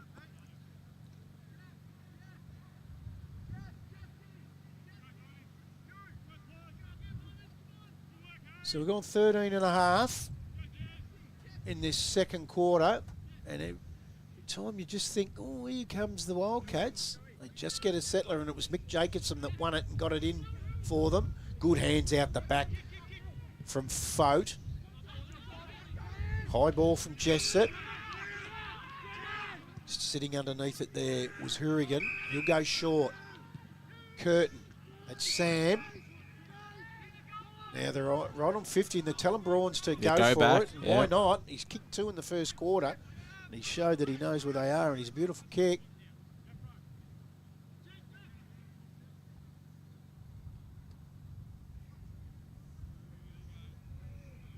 So Brawns going for his third of the day. High ball, gets out over the back. And that's why they told him to take his time. And he gets his third. So O'Sullivan for Woodside's got 3, and Brawns has got 3 for TTU. And they stretch it out to 15 points. I reckon that's a game high. 8-3-51 TTU, Woodside 5-6-36. And we've gone nearly 15 minutes in the second quarter. That's on your Finch Cafe scoreboard. In fact, they were 16 points up at quarter time. So it's not a game high. They're now 15 points. So after all that, Woodside looked like they were coming back, get within 3 points, and they've only made inroads by a point.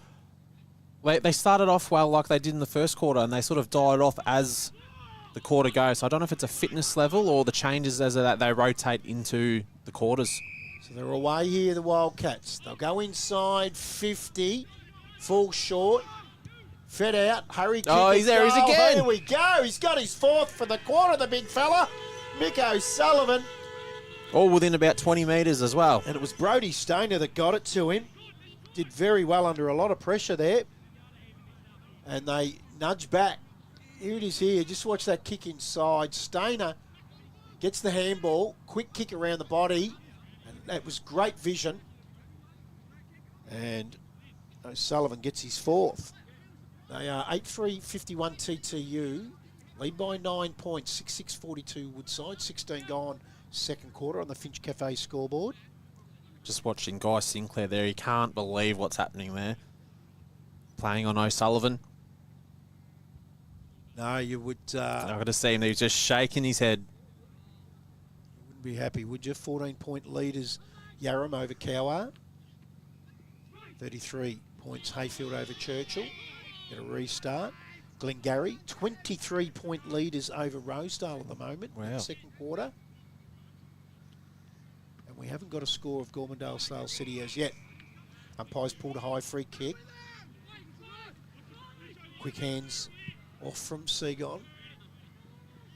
Side Fitchy, that's a good mark. Took it at its highest point. Did Walpole. Short. Now it ends up in the hands of Adam Jansen. Up the wing, high ball. Brown sits underneath it. It gets out over the back. Quick hands from Savage. No, it's not Savage. In fact, that was from Quinn Sinclair. Turned over. Still able to take the mark in defensive half. Kilgour. Once that outer side. Fed out the back from Tommy King. Been good. Out to Harry Fote on the left foot. Oh. Again, Kilgour reads it out over the back. Short. There's a player inboard. Nice kick. Aliotta. Away. Up towards half forward. Just leading his man under the ball was Will Curtin, but Jeremy Morgan was up to it. Read it well. Nice kick. Hines Richards. Right in front of the Sports Stream Live commentary box. So Richards, Lovely. Nice kick. Oh, it's gone over. Jeez, I didn't read that well. No. Went over the head of Alex Walpole. I thought it was a good kick. Comes out now to Tom King. King, high ball. Not a good kick. Just sitting underneath it and reading it well was Liam Mitchie. As Jacobson short, goes to him. Hasn't got a lot to go to, so he sits it up for a one-on-one. Curtin and Jessup. Comes off Jessup's hands and out over the boundary line in front of Sinclair. With a boundary throw in.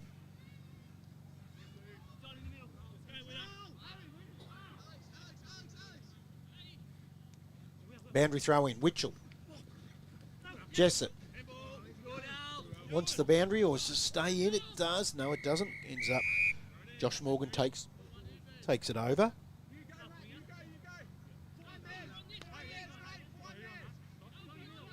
"19 minutes gone, second quarter, 9-point lead to TTU on the Finch Cafe scoreboard. Gets a shocking bounce to Sinclair.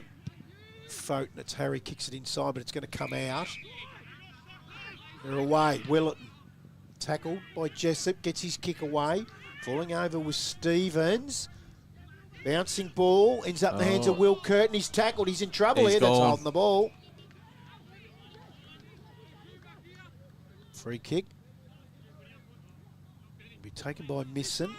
Defensive half.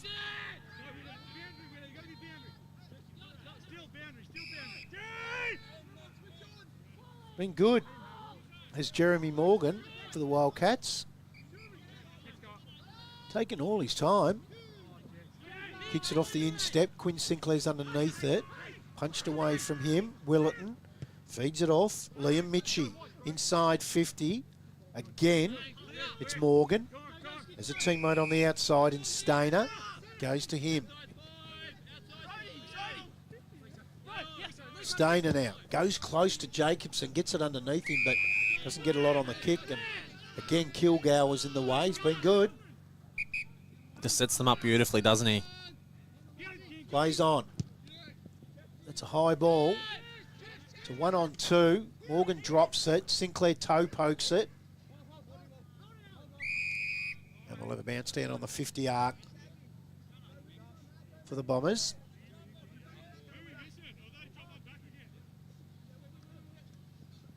Fleming gets it out the back.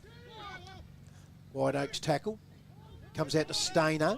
He's gang tackled. Love to know the amount of tackles Willison's made today. Be more than a handful, that's for sure. Fleming double taps it.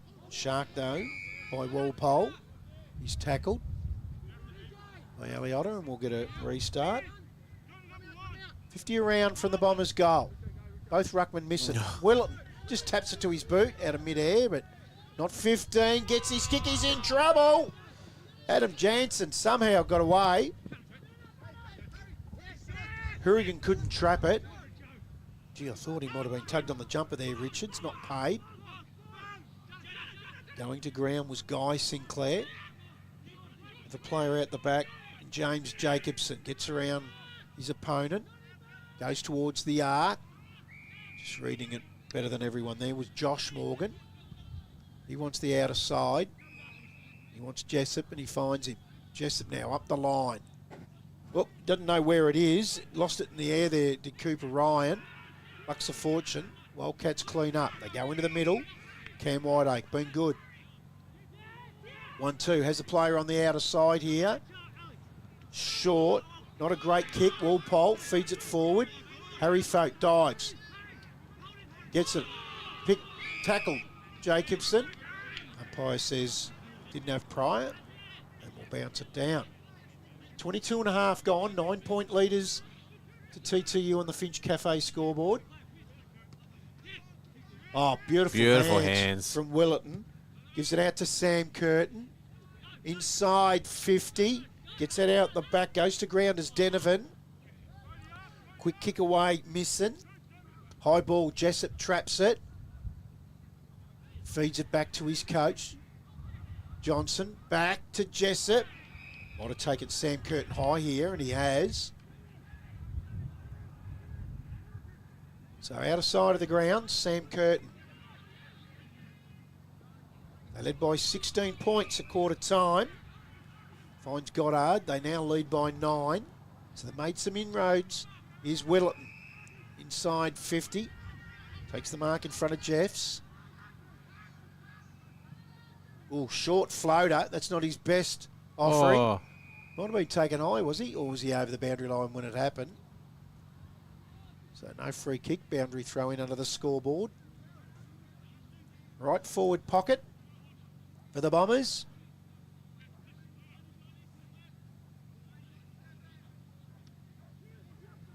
Witchell, shark there by Twite. Flying snap at goal, and this is to the right. Now out by 10. Don't think I've seen more wasps in Australia than what are here at Woodside today. It's about 5 not paying rent inside our van today. They bring it back into play, the Wildcats. 24 gone. Second quarter. Fleming gets the punch. Liked his game, and particularly this quarter, Tom Jessup. Sharks it, gets it up towards the wing. Ball goes out over the boundary line. With a boundary throw in out of side. So they've made some inroads, Matty Mosley. They have. Sort of, you don't know which way it's going to go at the moment. You think TTU are well in control, and then they just, Woodside get a couple of quick goals. Witchell wins the tap. Sharked away by Josh Morgan. Up towards the 50 arc. Always laying over it, and Kilgour was preying on him. A lot of players around the ball here. Very congested area. Fleming, good tap out over the back. Going to come back inside for the Wildcats. Kilgour just to jump into the pack and finds the fist and gets it to the boundary. What a collected Quinn Sinclair with friendly fire on the way through. Yes.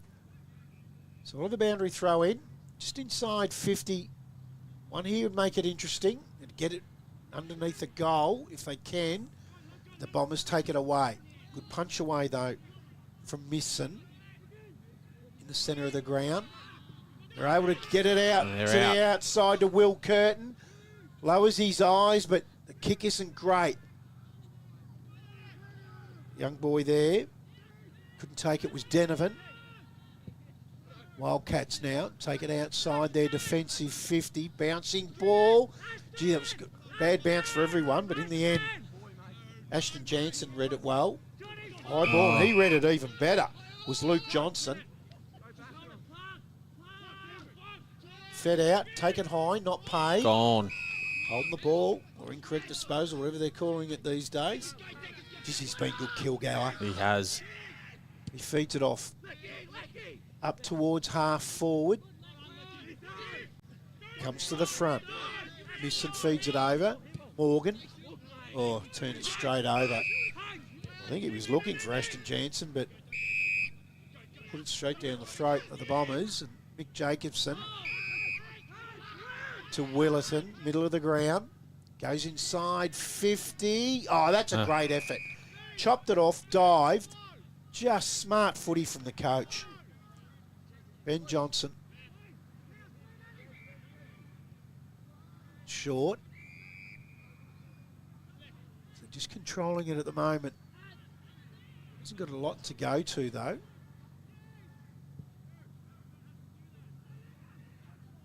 Oh, great good mark. mark. Is that Fleming? Yeah, I think it is. Sure, because we need to keep our eyes on him because he will be in line for the Evans Petroleum match mark of the day. Might be the front runner at the moment, I think. It was a Make great sure mark. you got him who he is because I didn't see who it was. They go inside 50. Umpire's going to pay that. And it's going to go to Ethan Stevens. Short. It was Brawns that took that mark. Was it? Okay. Yeah. Ryan Fote. Short to Misson. Just make a little mark there. It's my leader at the moment. To the Wildcats. Just controlling the ball up the wing. Jeffs. Short into the middle. Just turned it over. He's looking for Fote. But Got nothing to kick to. Twite read that beautifully. He was looking for Willerton. Fumble. Oh, he's paid high. Against King. So Willerton has the free kick in the middle of the ground. We're 28 and a half nearly gone. 10 points up, the Bombers. They just control the footy. Out over to James Jacobson. He feeds it off to the running Hourigan. Out of side, Seagon. Short, good control for the Bombers. And Goddard has it 55. You've got to have a go at it, don't you, Matty? Yeah, you got to torp On it. the siren.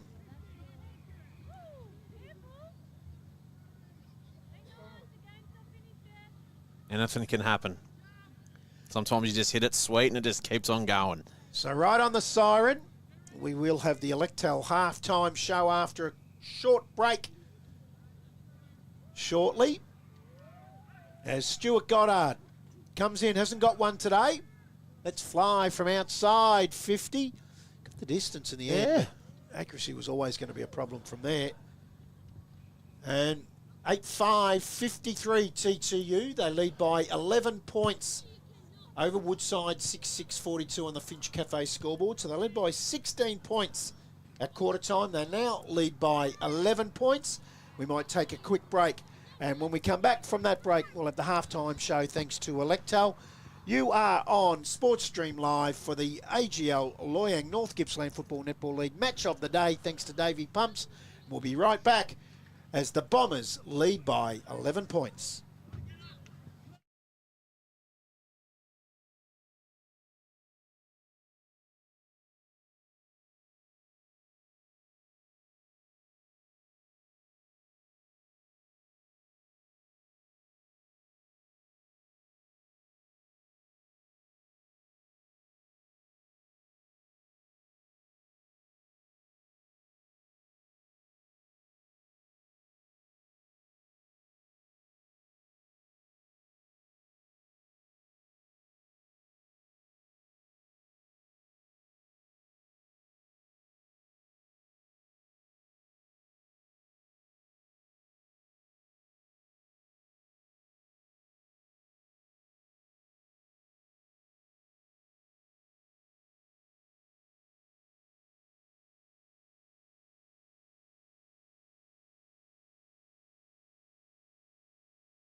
Welcome back to the Woodside Rec Reserve. We're at half-time. TTU 8-5-53. They lead by 11 points. Woodside 6-6-42. Goal kickers for the leaders. 3 to Fraser Brawns and 2 to Caleb Mitchie, and singles to Mick Jacobson and Shields and Twite. And for the Woodside Wildcats, 4 goals, all kicked in that quarter to Mick O'Sullivan. And then it's singles to Tom King and Tom Jessup. And that is the half-time score here at Woodside. And Matty Mosley for AGL Loyang, you've got around the grounds. I do. We still don't have any scores for the Gormadale Sales City game, but Hayfield at half-time are 11-5-71 to Churchill 2-2-14. Cowa 6-4-40 to Yarram 7-6-48, so it's a close one there. And Glengarry 6-4-40 beating Rosedale 2-5-17. Yeah, so that's a real close one out at Cowa there, who we will be calling. Are we calling them next Saturday against Churchill out at Churchill? We've got the prime time. For the prime time game, so Yep. we'll talk about that in the BP Tarragonese post-game show. But right now it's the half-time Electel show, and we've given you the scores. It's 11-point leaders here at TTU. And during the week, we went out to TTU and met Chris Buckley, who is the games record holder out there at the Bombers. A wonderful family, wonderful man, great club, great setup, loved the deck. And here's that interview with Chris Buckley.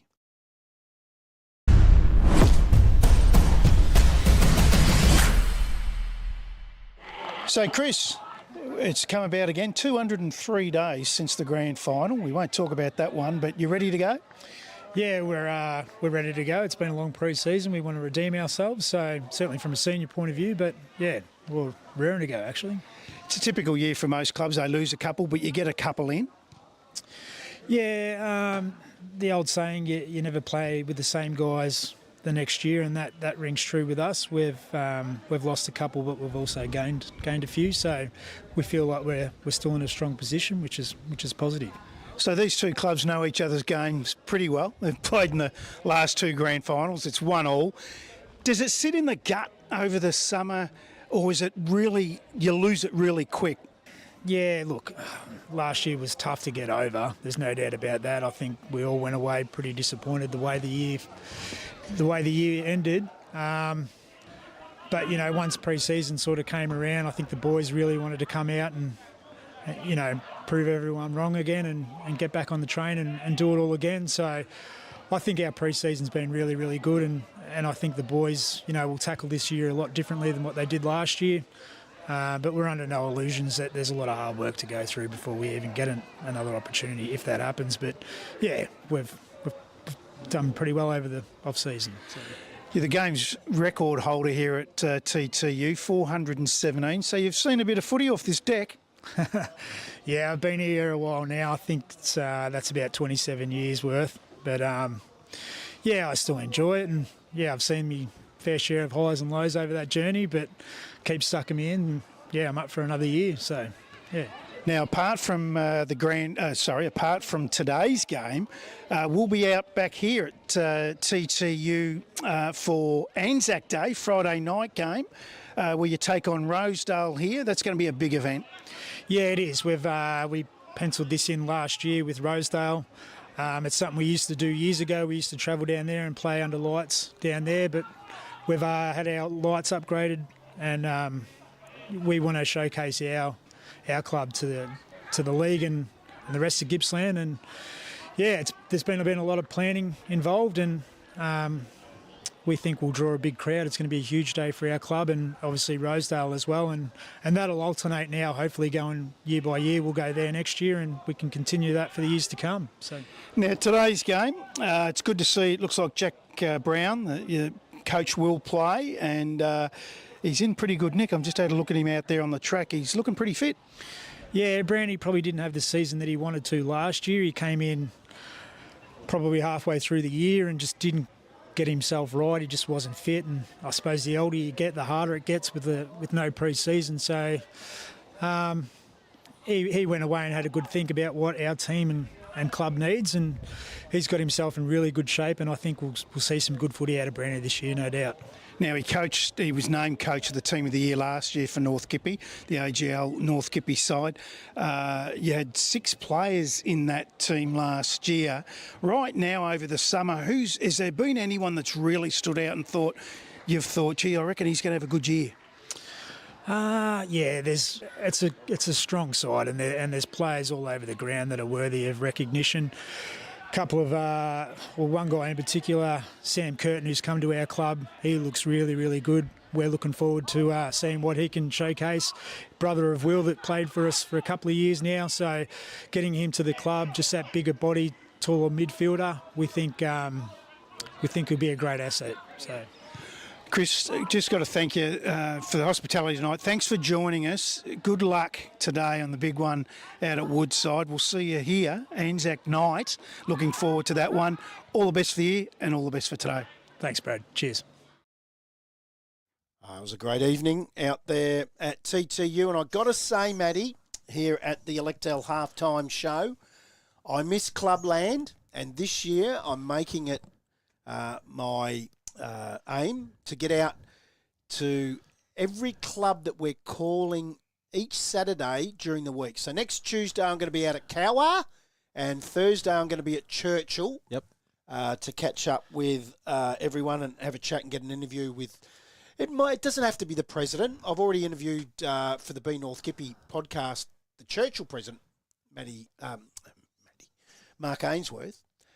So it'll be a coach or a player, if you've got something at your club, just send it through to brad@sportstreamlive.com.au, and I'll make it my mission to get out there and talk to someone. And I've got to say, thanks for the text messages that I've been getting through from a few people this afternoon that I was calling TTU the Jets, and they're the Bombers. And yes, I did correct myself. They are the Bombers, and Yallourn North are obviously the Jets. But you know what? I was out there at that launch on Wednesday night, and I seen the black, and for some reason, Yallourn's shirt stood out to me because I kept thinking Jets when I think the yellow? Black and red. I don't know what it was, but I loved it. Hey, and I've got to say, Brendan Garrett's been magnificent because we couldn't get a score in the Gormandale and Sale City game, and I can tell you that Sale City are up by 5 goals over Gormandale. Which is a surprise. I would have thought Sale City will win quite comfortably,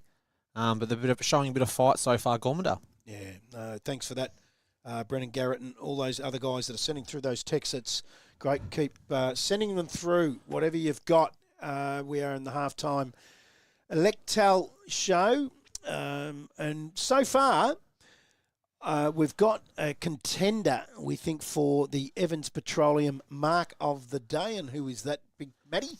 Big Fraser.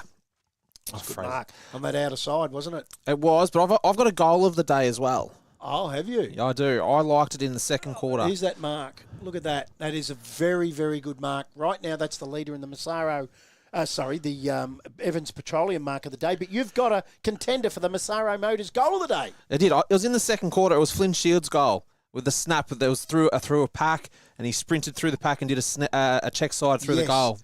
Yeah, I'm with you. That right now, that will be the leader at half time. Flynn Shields. So right now, Fraser Brawns will be leading the Evans Petroleum Mark of the Day, and I reckon you're right. Flynn Shields might be in front for the Massaro Motors Goal of the Day. Right now, the Crown Hotel Player of the Day. Yeah. I thought Mick Jacobson had a blinder in the first quarter, went a little bit quiet in the second. He did. Right now, mine is Hayden Willerton. I tend to agree. I think he's been super and the most consistent for the first half. So we both, it's not often we agree on things, but right now we're agreeing on everything. So the Crown Hotel Player of the Day at halftime in Clubhouse leader is Hayden Willerton, and he's in his 100th game. That'd be sensational if he grabs it. And his dad, Bernie, who's a board member of the AGL Loyang North Gippsland Football League, Netball League, isn't even here because he sponsors every league and club in Latrobe Valley in Gippsland. Yep. He's over at Terrelgan. They're playing this evening Yeah, okay. against Leongatha. Yep. And he's over there because he's a... Well, if he went to every club that he sponsored, he... Just wouldn't get to everywhere, he would he? wouldn't get everywhere. No. And Ray Massaro's the same. Massaro Motors. Well, Evans Petroleum. Have a look at him. They're everywhere. John Shelling, they don't muck around. They throw their money around, and they're fantastic. All of them. Electel's the same. Yeah, absolutely magnificent. Without those sponsors, leagues and clubs struggle. And you only got to look at over the outer side there, the amount of boards that are up here at Woodside Rec Reserve. So they got their fair share too, a fair share as well, Matty. Well, not bad for a town that doesn't have much happening around here, with only a pub and a service station. It's incredible, isn't it? It is. Oh, before we go any further, I'll just give a shout out to Michael O'Sullivan. He kicked 4 goals in that second quarter, and we didn't give him a mention of sort of being the best player on the ground. He's probably only had it for about a minute, but he's kicked 4 goals in that time. Right spot, right time. Yep. But we do know that whenever we're giving the player of the day, and this week it's thanks to Crown Hotel, normally I'll go a midfielder, and normally you'll go a big forward. Yeah, That's it's a surprise, hey? That's sort of what happens. And Hayden Willetton, like I'm only 4'0", and Hayden's small, and so he's always probably going to get my vote. And you're going for Big O'Sullivan. I would have thought you'd be looking at Witchell or Brawns. I'll tell you what, Brawns has been very good. He has. He's been very good. He's kicked 3 himself, 2 in the first quarter and 1 in the second. And they're real targets up forward, aren't they, these big fellas? Both ends, bookends. O'Sullivan and Brawns have been real targets. Yep. And look, right now, 14 goals kicked in the first half of footy, round 1, 2025. Beautiful day, 20 degrees, not a breath of wind, as we see the umpires and TTU come back out onto the ground. It is a good day for kicking goals. Oh, definitely. In 6 to 8 weeks' time, it ain't going to be like that. So let the forwards enjoy these days while it's dry early. Yes, so wherever you're watching or wherever you're listening, if you're listening, you're in the ground, that's for sure. So don't forget, 107 FM, you can tune in if you're in the perimeter of the ground and you're just sitting in your car, and I don't know why you'd be in the car. It's a beautiful day. I'd be outside getting a little bit of vitamin D because it's going to turn ugly within a couple of months, Matty. It won't be long. That. Or you can tune in North Gippsland TV on the YouTube channel. And next week, that's what I was going to talk about. Next week, we're out at Churchill. Yep. For the big prime train game, Churchill v Cower on the Saturday, which is an extra game. We weren't going to do that, but by popular demand, the board have said, hey, why don't you get out there and don't have a day off? We want you bloody working. So we're going to go out there and work. And the following Friday, we're out at Tyres. Night game? Night game. Friday night Anzac Day game between Traralgon Tyres United and Rosedale on the 26th of April. But we've still got another half to go here at Woodside Rec Reserve. What I might get you to do right now is look through your lists and you tell me who your better players are for TTU. Well, I'll obviously go... who have we got? We've got Hayden Willetton's probably been the best player on the ground. I've really liked Zach Kilgour's game so far down back. Just been really rock solid. It's the coach has been a little bit quiet in Jack Brown, but he still sets them up so well down back. Those two with Kilgour and Brown have been awesome. Obviously Mick Jacobson. I think it's pretty standard with him, I think. And been super. What about for the Woodside Wildcats? Yeah, I think so far Cam Whiteock, he started off really well in that first quarter. Chris Witchell's, he's battling in there with the other ruckman. Obviously Michael O'Sullivan kicking 4 goals in that second quarter, and Jeremy Morgan's been awesome down in the back line. Yeah, and of course we'll have to say Mick O'Sullivan, won't we? Yeah, big got to forward. kick 4 in the second quarter. It's not bad effort, is it? Yeah. 4 quarters. Look, they weren't hard goals, but he still kicked 4. It's nearly the finish of the Electel halftime show, the first one for the year. What's the biggest collect you've had in a quarter of footy, Matty, in your career? You've kicked a lot of goals, so I have. I've kicked I've kicked 5 and a quarter. Really? Yeah. It was a bad kicking day for me. I kicked 9-6. Wow. So, but 9-6 for the day. 9-6 for the day. For that quarter, 5 straight. 5 straight. Yeah. Wow. Yeah. Who was that with? That was actually at Hillend a long time ago. Okay. Yeah, I was against Thorpedale. So you haven't played North Gippy, have you? No, I haven't. You played Gippsland and Gippsland you played and Mid-Gippy. Gippsland, Yeah. yep. So and how because if viewers or listeners haven't heard, Matty he's done the Achilles twice over the journey and did it again early last year. And early last year, yep. And you, as we see, the raffle's just been won by the looks of that. Here he goes. And a raffle winner, Red D94. And that you, Brad? No, it's not me. I feel a little bit embarrassed. I didn't get a ticket at the gate coming in. They didn't ask me normally. No. I like to get a raffle ticket at the gate. So Matty, how are the Achilles now? I feel like 2 flat tyres. Yeah, so you're not playing again. I'm done. You're done. Yep. You're staying in that seat with Sportstream Live. Yes. All year long. We're back in the middle. That was the Electel halftime show. Thanks to Electel, great people out there on the Princess Highway. As the siren might have been asleep there. And we're back in the middle. 11 points, TTU. The second half, Fleming. High leap, gets the big punch. Couple of taps forward to himself with Sam Curtin, but he's all wrapped up by a couple of Wildcats. We'll get a restart. Witchell, Fleming. I reckon Fleming won that to Jacobson on the left foot, but it comes back. High ball in the middle. Mark taken by Luke Johnson, brother of Ben, the captain coach. Is he the captain coach or just the coach? I didn't see who the captains were today. No, you got to be the captain if you're the coach. Well, yeah, a lot of people aren't. They go inside areas again. Mick O'Sullivan, he's got 4. He's shooting for his 5th within the first minute of the third. And he has not turned around, so he's going back to have a shot. And his team's behind. Yep. It's a super effort. I actually watched him in the warm-ups, and he was actually kicking beautifully. Yep. And you said he kicked 18 in a reserves game. Yeah. Who was that with? I can look it up, but it was Against Yarram? Or? No. I think it was against Gormandale last year. Okay. So any game he's kicking 18 is brilliant. It's unbelievable. Comes in. I'll tell you what. There we go. That's why. This is why you know your stuff going forward. You said that he'd been kicking beautifully, and he's got his 5th. Yep. And he's got him back in the game. Well, they have never been out of it. Yeah, he's keeping him in it, though. There's the diving mark, inside 50. And just have a look at this kick. That's not an easy kick. Nah, that's a tough kick. We watch AFL every week, and players miss those all the time. And they're on the big dollars. Yep. 8-5-53 TTU. They're within a goal, Woodside, 7-6-48. That's on the Finch Cafe scoreboard. Get out there in Hotham Street, Terrelgan, and feed yourself full of calamari and chicken skewers. And you'll have a great evening out there as we get a restart again. No, he's pulled a free kick in the back. It'll go to the Bombers. Willetton receives the handball, sends him inside 50 with a high ball. Good mark. Great And that's mark. the boy. So one we spoke about in the pre-game, Riley Denovan, that kicked 180-odd goals. Did he break the ton in that year? I don't know. Or just high 90s both years? 2 years. It was around the 180. I might be. I've read two things. One, someone said 150 something, and someone said 180. Wow. So I've just used a little bit of journalistic license and gone with the bigger one. In 2 seasons of thirds footy, that's a super effort. So let's see. This is his first real crack at it.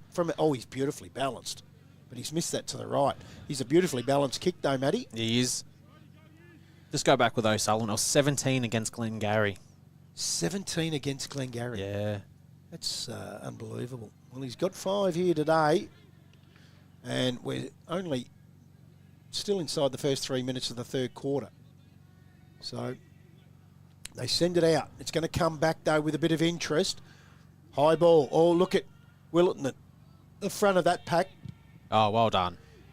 Kick smothered. Ends up in the hands of Shields. I'll tell you what, he's already the leading contender for the Massaro Motors goal of the day, and he might have just outdone himself. Yeah. Done the snapper and the check side for the goal of the day. Unbelievable. He's got the full bag of tricks, hasn't he, Yep. Flynn Shields? So It was the smother, though, that created the goal. So every time the Wildcats get one, the Bombers get Come another back with one. interest. Yep. So it's out to 2 goals now, 9-6-60 TTU, Woodside 7-6-48. We've gone 3.5 minutes, third quarter. That's on your Finch Cafe scoreboard.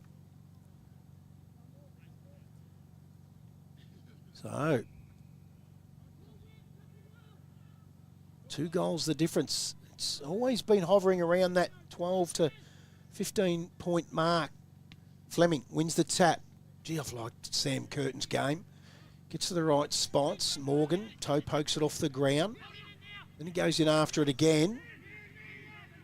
Jacobson around on the left foot. Looking for Fleming up forward. Ben Johnson just taps it forward, trying to get the bounce, and the boundary line beats him with a boundary throw in. Left forward pocket.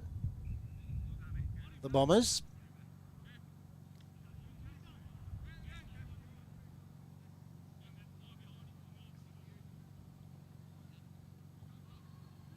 And it comes. Brawns takes it out of the pack. Has his kick smothered. Wilton thrown around like a rag doll. Again, Curtin. Sam goes towards goal but misses. Feel like fitness will play a factor in the second half, Brad? Been round 1, sunny day. Yeah. The start of the AFL rounds 1 and 2, they were cramping up incredibly. Yeah. Be interesting to see what happens here today as it gets out over the back. Been very good Kilgour. Up towards half forward, but read that really well, did Alex Jeffs. He takes the mark in front of Caleb Mitchie. Goes short, looking for the big man, Ryan Fote. Hayfield have jumped out now to 14 goal leaders over Churchill. Fote goes short. Finds Cooper Ryan. The bright orange boots. Ryan takes his time. Umpire calls him to play on. Goes into the middle. Nice kick.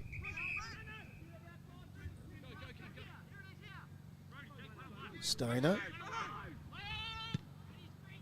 Side 50. Gets out over the back. Bouncing ball. Sinclair's there. He can't take it for the Bombers. Fife Ken gets it around his body, but misses everything. Out of bounds. Right forward pocket for the Wildcats. 2 points. Yarram over Cowar at the moment. And Glengarry, that score we've still got is 23 points over Rosedale. Nearly 6.5 gone here in the third quarter. 13-point lead. Fleming, beautiful tap to Willerton. Gets it on the boot really quickly. Come out through Liam Mitchie. Feeds it out to the side. Jacobson. Back. Aliotta. Flirting with the boundary line and gets out over. Bit of a dead pocket that end, isn't it? Centre wing area. Yes. With the wind. They go inside the Cats. Brown reads that out over the back, but has too much pace on it. Goes out over the boundary line under the scoreboard. We'll have another boundary throw in.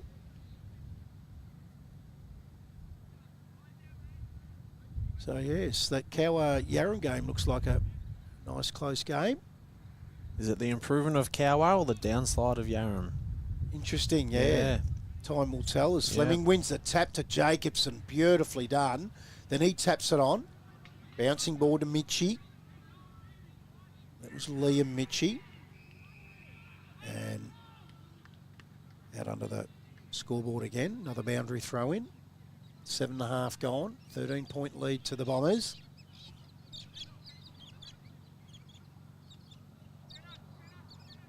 Fleming's done a good job.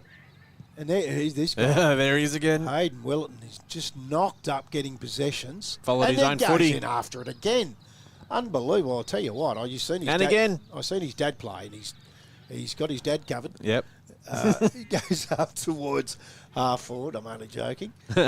Bouncing ball. Flynn Shields. He's got 2 contenders for goal of the day. Held without it. He's going to get the free kick. I'll tell you what, if he puts it in from there, the third one will take over. Well, Will Curtin the is other 2. throwing his arms up. Kick it to me. Squares the ball up. Gets out over the back of Segon. All wrapped up is Misson. 40 out directly in front of the Bombers' goal.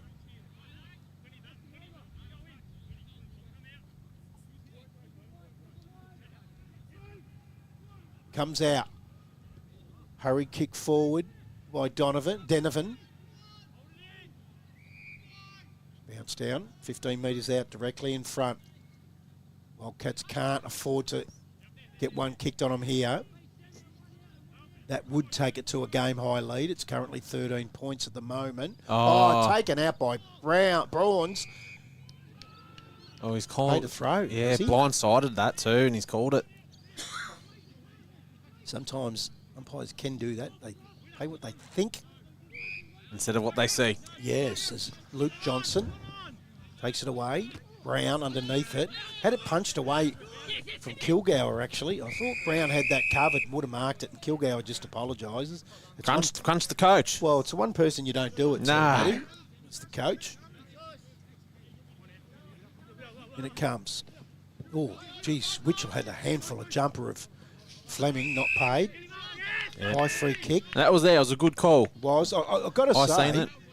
Got to say, the umpiring's been absolutely fantastic Well, today. we haven't noticed them, have we? And that's a good thing. It's a very good thing as Sam Curtin squares it up, finds his teammate in Hurrigan, wants the outer side to James Jacobson. On the outside. Been good as Will Curtin. Again, geez, they're very good by foot. I know I've said it a lot. Yeah, you give him a bit of space. Oh, and then he goes and does that to me. Always the way. Back onto the left foot is Twite. On debut, though, so you've got to cut him a fair bit of slack. He collected it well in the end. Off the hands of Fife. Falling over is King.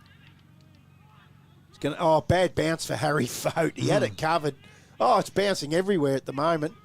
Fote's taken his opponent high here. The Bombers will get the free kick out of side. It's going to be Segon that take it.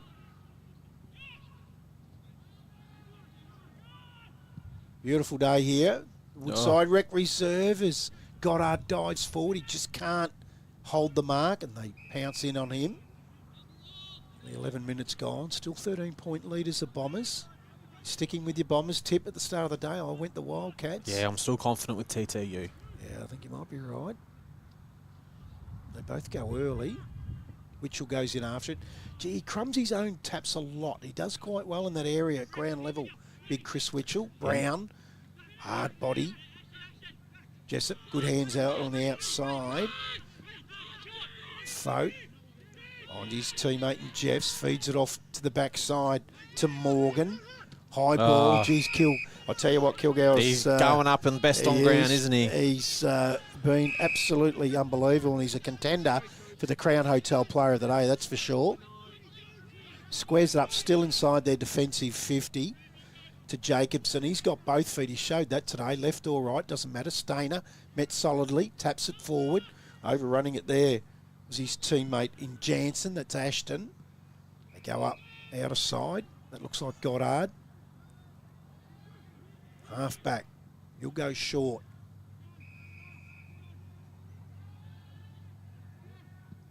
Short again. Not a great kick. Kicked off the ground by Sinclair. To the other Sinclair. Feeds it off. They go inside 50. Bounce doesn't help Twite. Does help Johnson. Feeds it back. Now they'll go long. Up the line. If this gets out of the back, they're in trouble, but mopping up and reading it well was Savage for the Bombers. Just plucking it in with the one hand. His Sticky guy, hands. Sinclair. The big fella. Inside to Willerton. I have noticed he's not a big kick, so he squares it up. Got to know your limitations. And we know what this guy's like kicking. He's a beautiful kick on that left foot. Mick Jacobson got one in the first quarter, so he likes that end. Oh, he's giving it off. The brother just sprinting forward like in the backyard. I mean, and he gives literally it just off. said how good's this kicking been today for James Jacobson. So he knew who he was kicking it to. Yeah, their general field kicking, I would assume, is going to worry a lot of sides this year, the Bombers. It is. If you don't put the pressure on the ball user, they will punish you. Not too many they've missed. Here's another one going to go forward, and it's Guy Sinclair this time. I don't know about that one, but we'll wait and see. Do you think James Jacobson was worried about the distance? Possibly. He's Could only be. 40 out. Yeah, but you're 3 quarters into your first match of the year.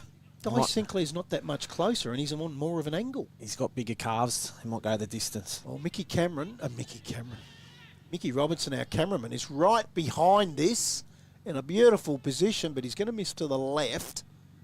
Comes off the hands of the pack and finds the boundary line. Left forward pocket for the Bombers. 14 minutes nearly gone. 13-point lead to the Bombers. So the first quarter's seen 7 goals kicked.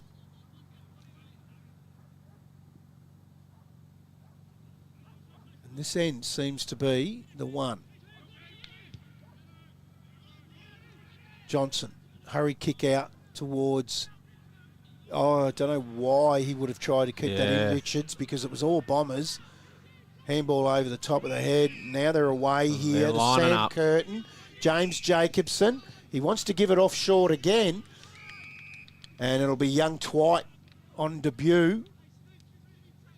It gets a chance at it. Young bloke on debut with those fluoro boots. Richards. Don't know why he would have done that, Zach Richards, over that outer side. Yeah, you just kill it, don't you? Knock it over. And we've said it all day that the Bombers make you pay by foot. Yeah. And they just transition so beautifully. So Josh Twite, in he comes. His first goal in senior footy. He's not going to get it. Misses to the left. So that wind's still dragging across that left-hand side. Going by the premiership flag over there, it's actually not. It's not. It's No. not either. So how are they missing to that side? Jacobson intercepts the Wildcats' kick.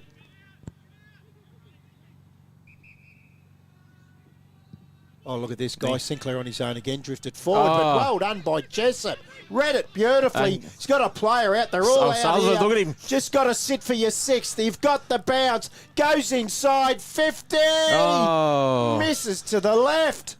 And that was probably the easiest one he had all day. Yeah.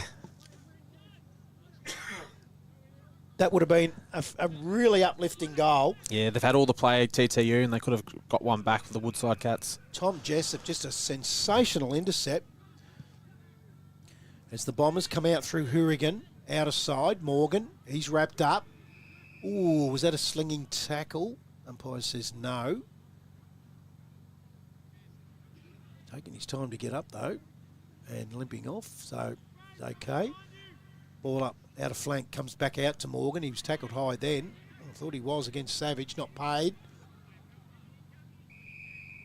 Got our first cramp. Ah, there you go. It's starting.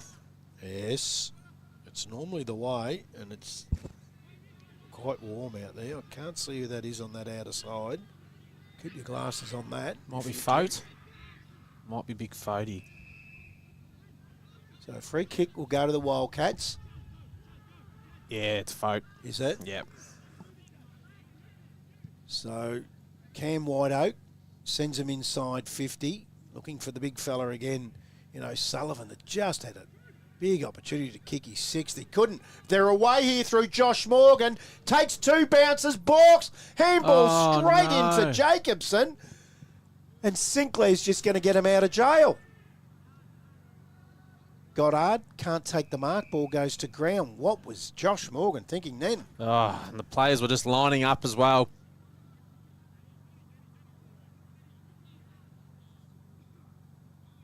Just probably took that bounce when he didn't need to. Put himself under a little bit of pressure as Kilgour feeds the handball out. High ball. Twite goes underneath it. Comes out to Seagon. He can't collect it. Boundary line beats him. Outer wing. Nearly 18 minutes gone into this third quarter. 13-point leaders, the Bombers. It'll be Witchell and Fleming. Witchell wins the tap. Willerton, as he's done all day, choked the head there into Harry Fote, so he's not going to get the free kick. Mick Jacobson sends him inside 50. But it's going to be propelled. They get straight back here, and they have the coach, Ben Johnson. That's a smart move. Always kick it to the coach, but you want to hit the target. It's done well. Lucky there in the end. It was a bad bounce, but Morrison couldn't collect it for the Bombers. Topo, Jessup. Good tackle from Seagon. The umpire says I'll bounce that in the middle of the ground. Just want you to have a think and let me know who you think's been on top in the ruck today.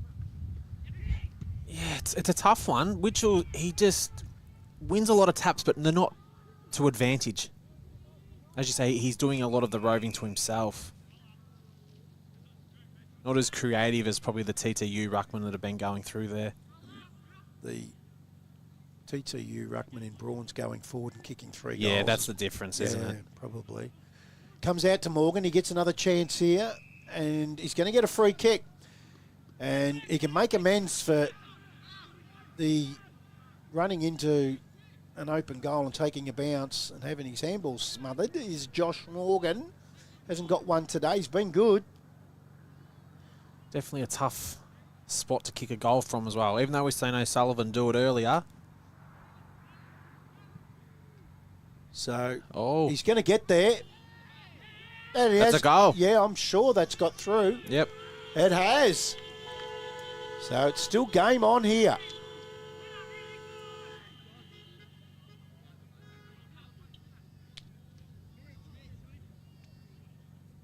So, Woodside 8-7-55.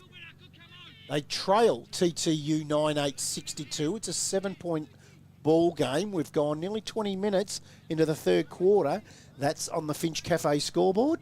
Doesn't feel like a 7-point game. No. They're just hanging around. They Yeah. don't go away. Look out if they hit the front. Yeah, especially at home. Have not been in front all day. Nah. Got within 3 points in that second quarter. Fleming. There's Morgan again. Lays the tackle.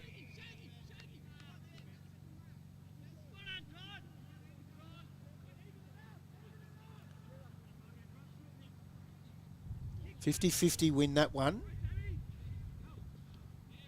Willerton. Hurry kick. Inside 50. Bouncing ball. Comes out to King on the right foot. Bouncing ball again into the middle of the ground. Geez, he did well then, Cooper Ryan, to trap that. Then dances round. Beautiful disposal into the middle of the ground of White Oak. Another short one. Gets it back. Cooper Ryan.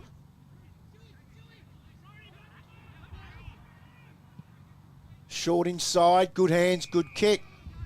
And Zach Richards get a shot on goal outside 50. He's going to take a big kick, Matty Mosley. It is, but it's probably the first time today that TTU haven't responded real quickly. Woodside have got now having a set shot for goal. This will bring it within a point. Yeah. Close to the man on the mark. Looks Distance is good. not a problem, neither is the accuracy. And Zach Richards has his first, and they're within a point. Who the would have thought? Wildcats. 9-7-61. They trail by a point. The Bombers are 9-8-62 on the Finch Cafe scoreboard. Matty Mosley, we've got a game on our hands now. Who would have thought this 20 minutes ago? I was actually thinking this game might break open. But to the credit to Woodside, they've kicked 3 goals in a row. And the 3 goals have come to O'Sullivan, Richards then, and Josh Morgan. All in that area. Yes. 40 to 50 metres out, all gone through. TTU have only been able to manage the one, and that was Flynn Shields, Yep. which is the leader at the moment for the Massaro Motors goal of the day. Back Yep. in the middle, Witchell wins it. Jacobson is tackled by Morgan. Somehow gets his foot to the ball. Willerton feeds it out. King's there. Witchell wins it. Touch play on, says the umpire. Witchell goes in after it again. That's good football from the big fella. Oh, just needed to finish. Just Would have been fantastic. didn't have enough on that kick. He was looking for O'Sullivan. But geez, he did well, Chris Witchell. He did. He couldn't stop, though. He couldn't put the engine brakes on. He was running hard. Now he just drops himself back across half forward there. And O'Sullivan will do the ruck duties. Flemings, it's hit someone on the head there. Jacobson wants the boundary as Morgan tackles him and gets it.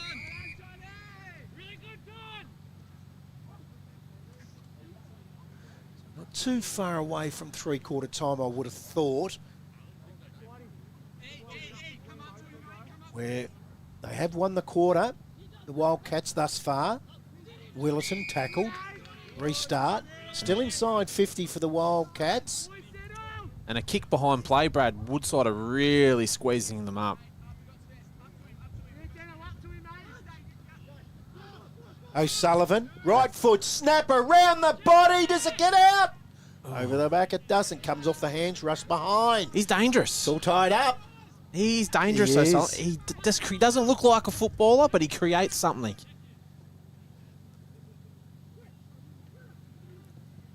Short ball.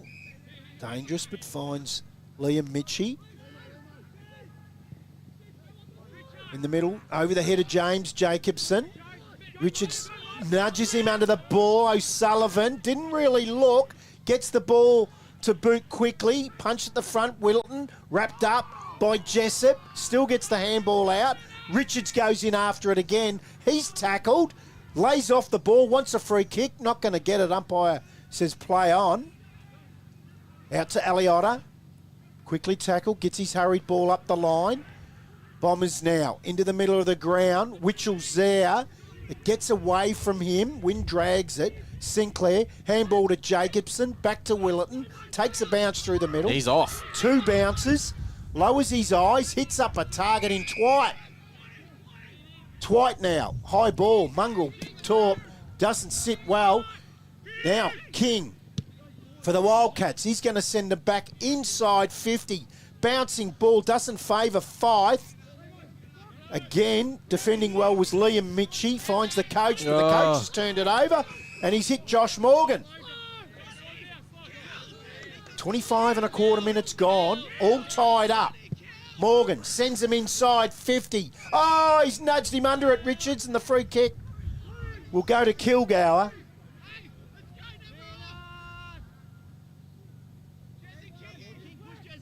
Kilgour been very good. So is this man. Mick Jacobson. Oh, that's a floater. Sits up. Twite. Gets the hands off. Does well in the end. Had a good quarter, has Liam Mitchie. Johnson feeds it back. Jeffs feeds it back again. Ends up in the hands of Walpole. To Witchell. Had a great third quarter, Witchell. He has. Thumping kick. Oh, free kick has to be every day of the week. Stainer just held Sinclair. That was Guy.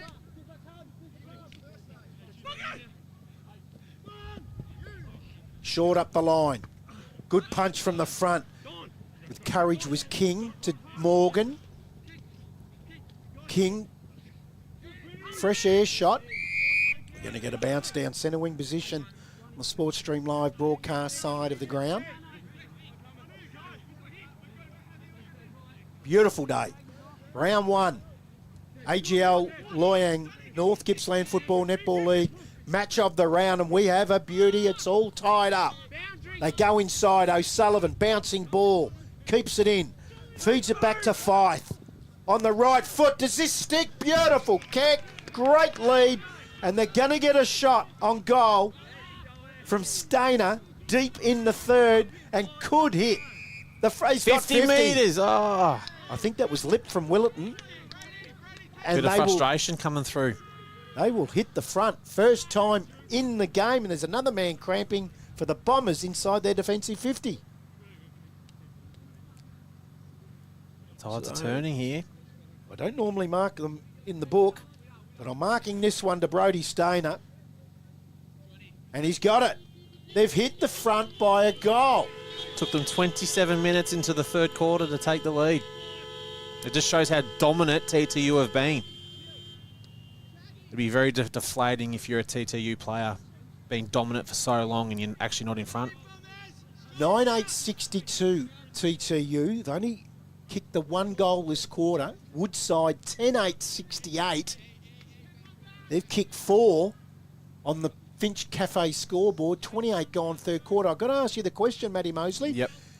Right now, does last year's grand final start playing on your mind if you're TTU? It'd be annoying you.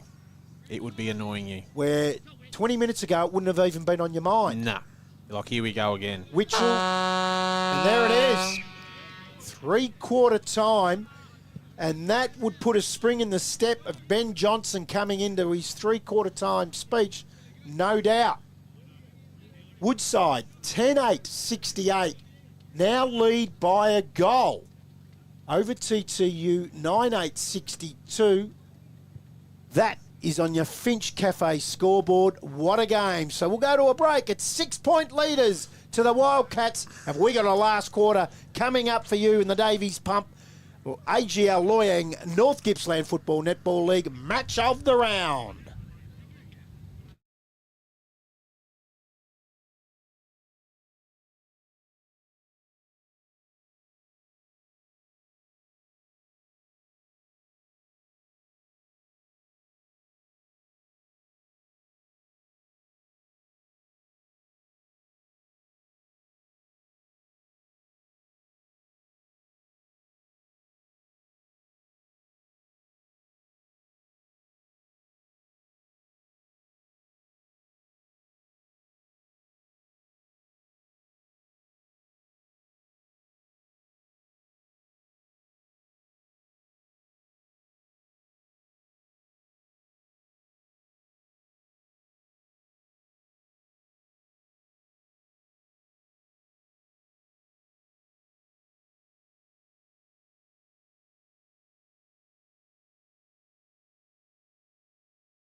Welcome back to the Woodside Rec Reserve for the Davy Pumps match of the round in the AGL Loyang North Gippsland Football Netball League.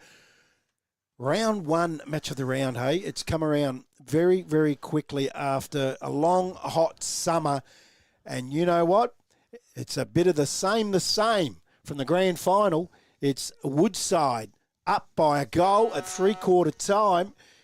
And the goal kickers for Woodside, 5 to Mick O'Sullivan. And then they're all singles to Tom King, Josh Morgan, Zach Richards and Tom Jessup. And for the visitors, Bombers, Fraser Brawns, 3, Caleb Mitchie, 2, Flynn Shields, 2, and singles to Mick Jacobson and Josh Twite getting a goal on debut.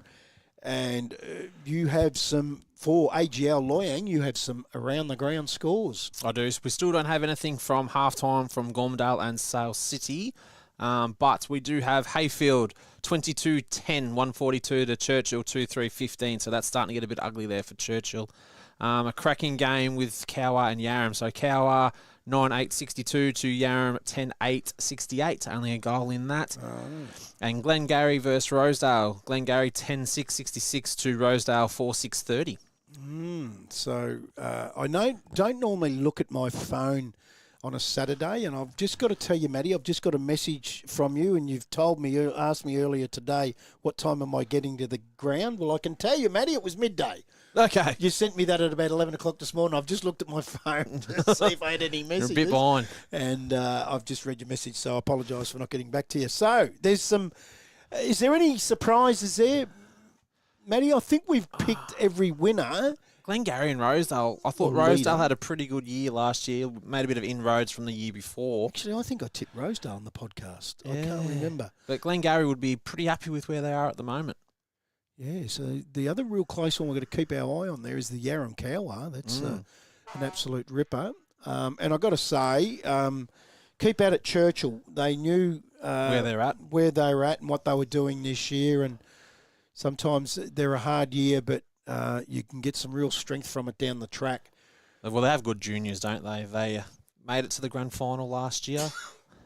You got some real good kids. Not the sad thing, but the unfortunate thing is, I would imagine there's probably 4 or 5 of them. They're going to have to play seniors every week, Matty. And that makes it really tough. Right now, Matty, who's your leader? Or has it changed for the Evans Petroleum Mark of the Day? No, I'm We still had it happy at with Fraser that. Brawns. I'm still happy with Yep. that. Yep. And the Massaro Motors goal of the day, has that changed? Or is the second one, doesn't matter which one, but They were both just as good. They were check side. One was a snap. They were both great goals. going to take something special to beat. Yeah. So he's got the 2, hasn't he? Yeah. And right now, I don't know if we've changed here in the Crown Hotel Player of the Day to 3/4 time. Mick Jacobson had a better quarter than his second. Yep. So his first and third has been really good. I think Willetton's been consistent all the way through. Yeah, I can't see. I mean, I know Mick O'Sullivan's got 5 goals.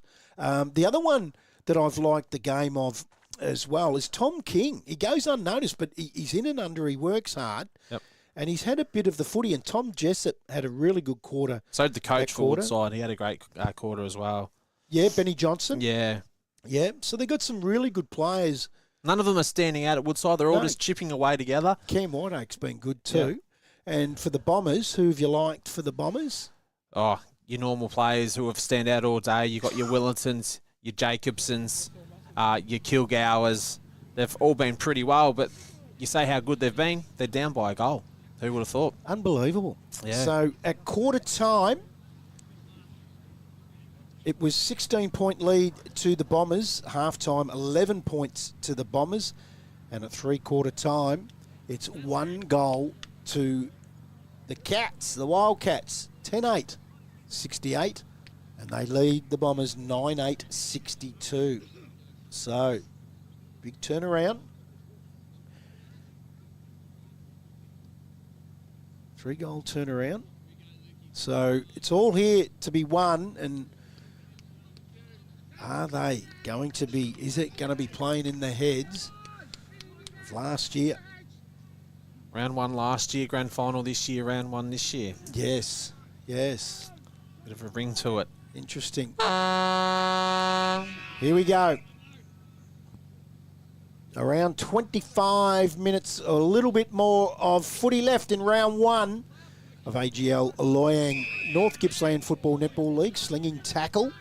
Round 1 game here at Woodside. That was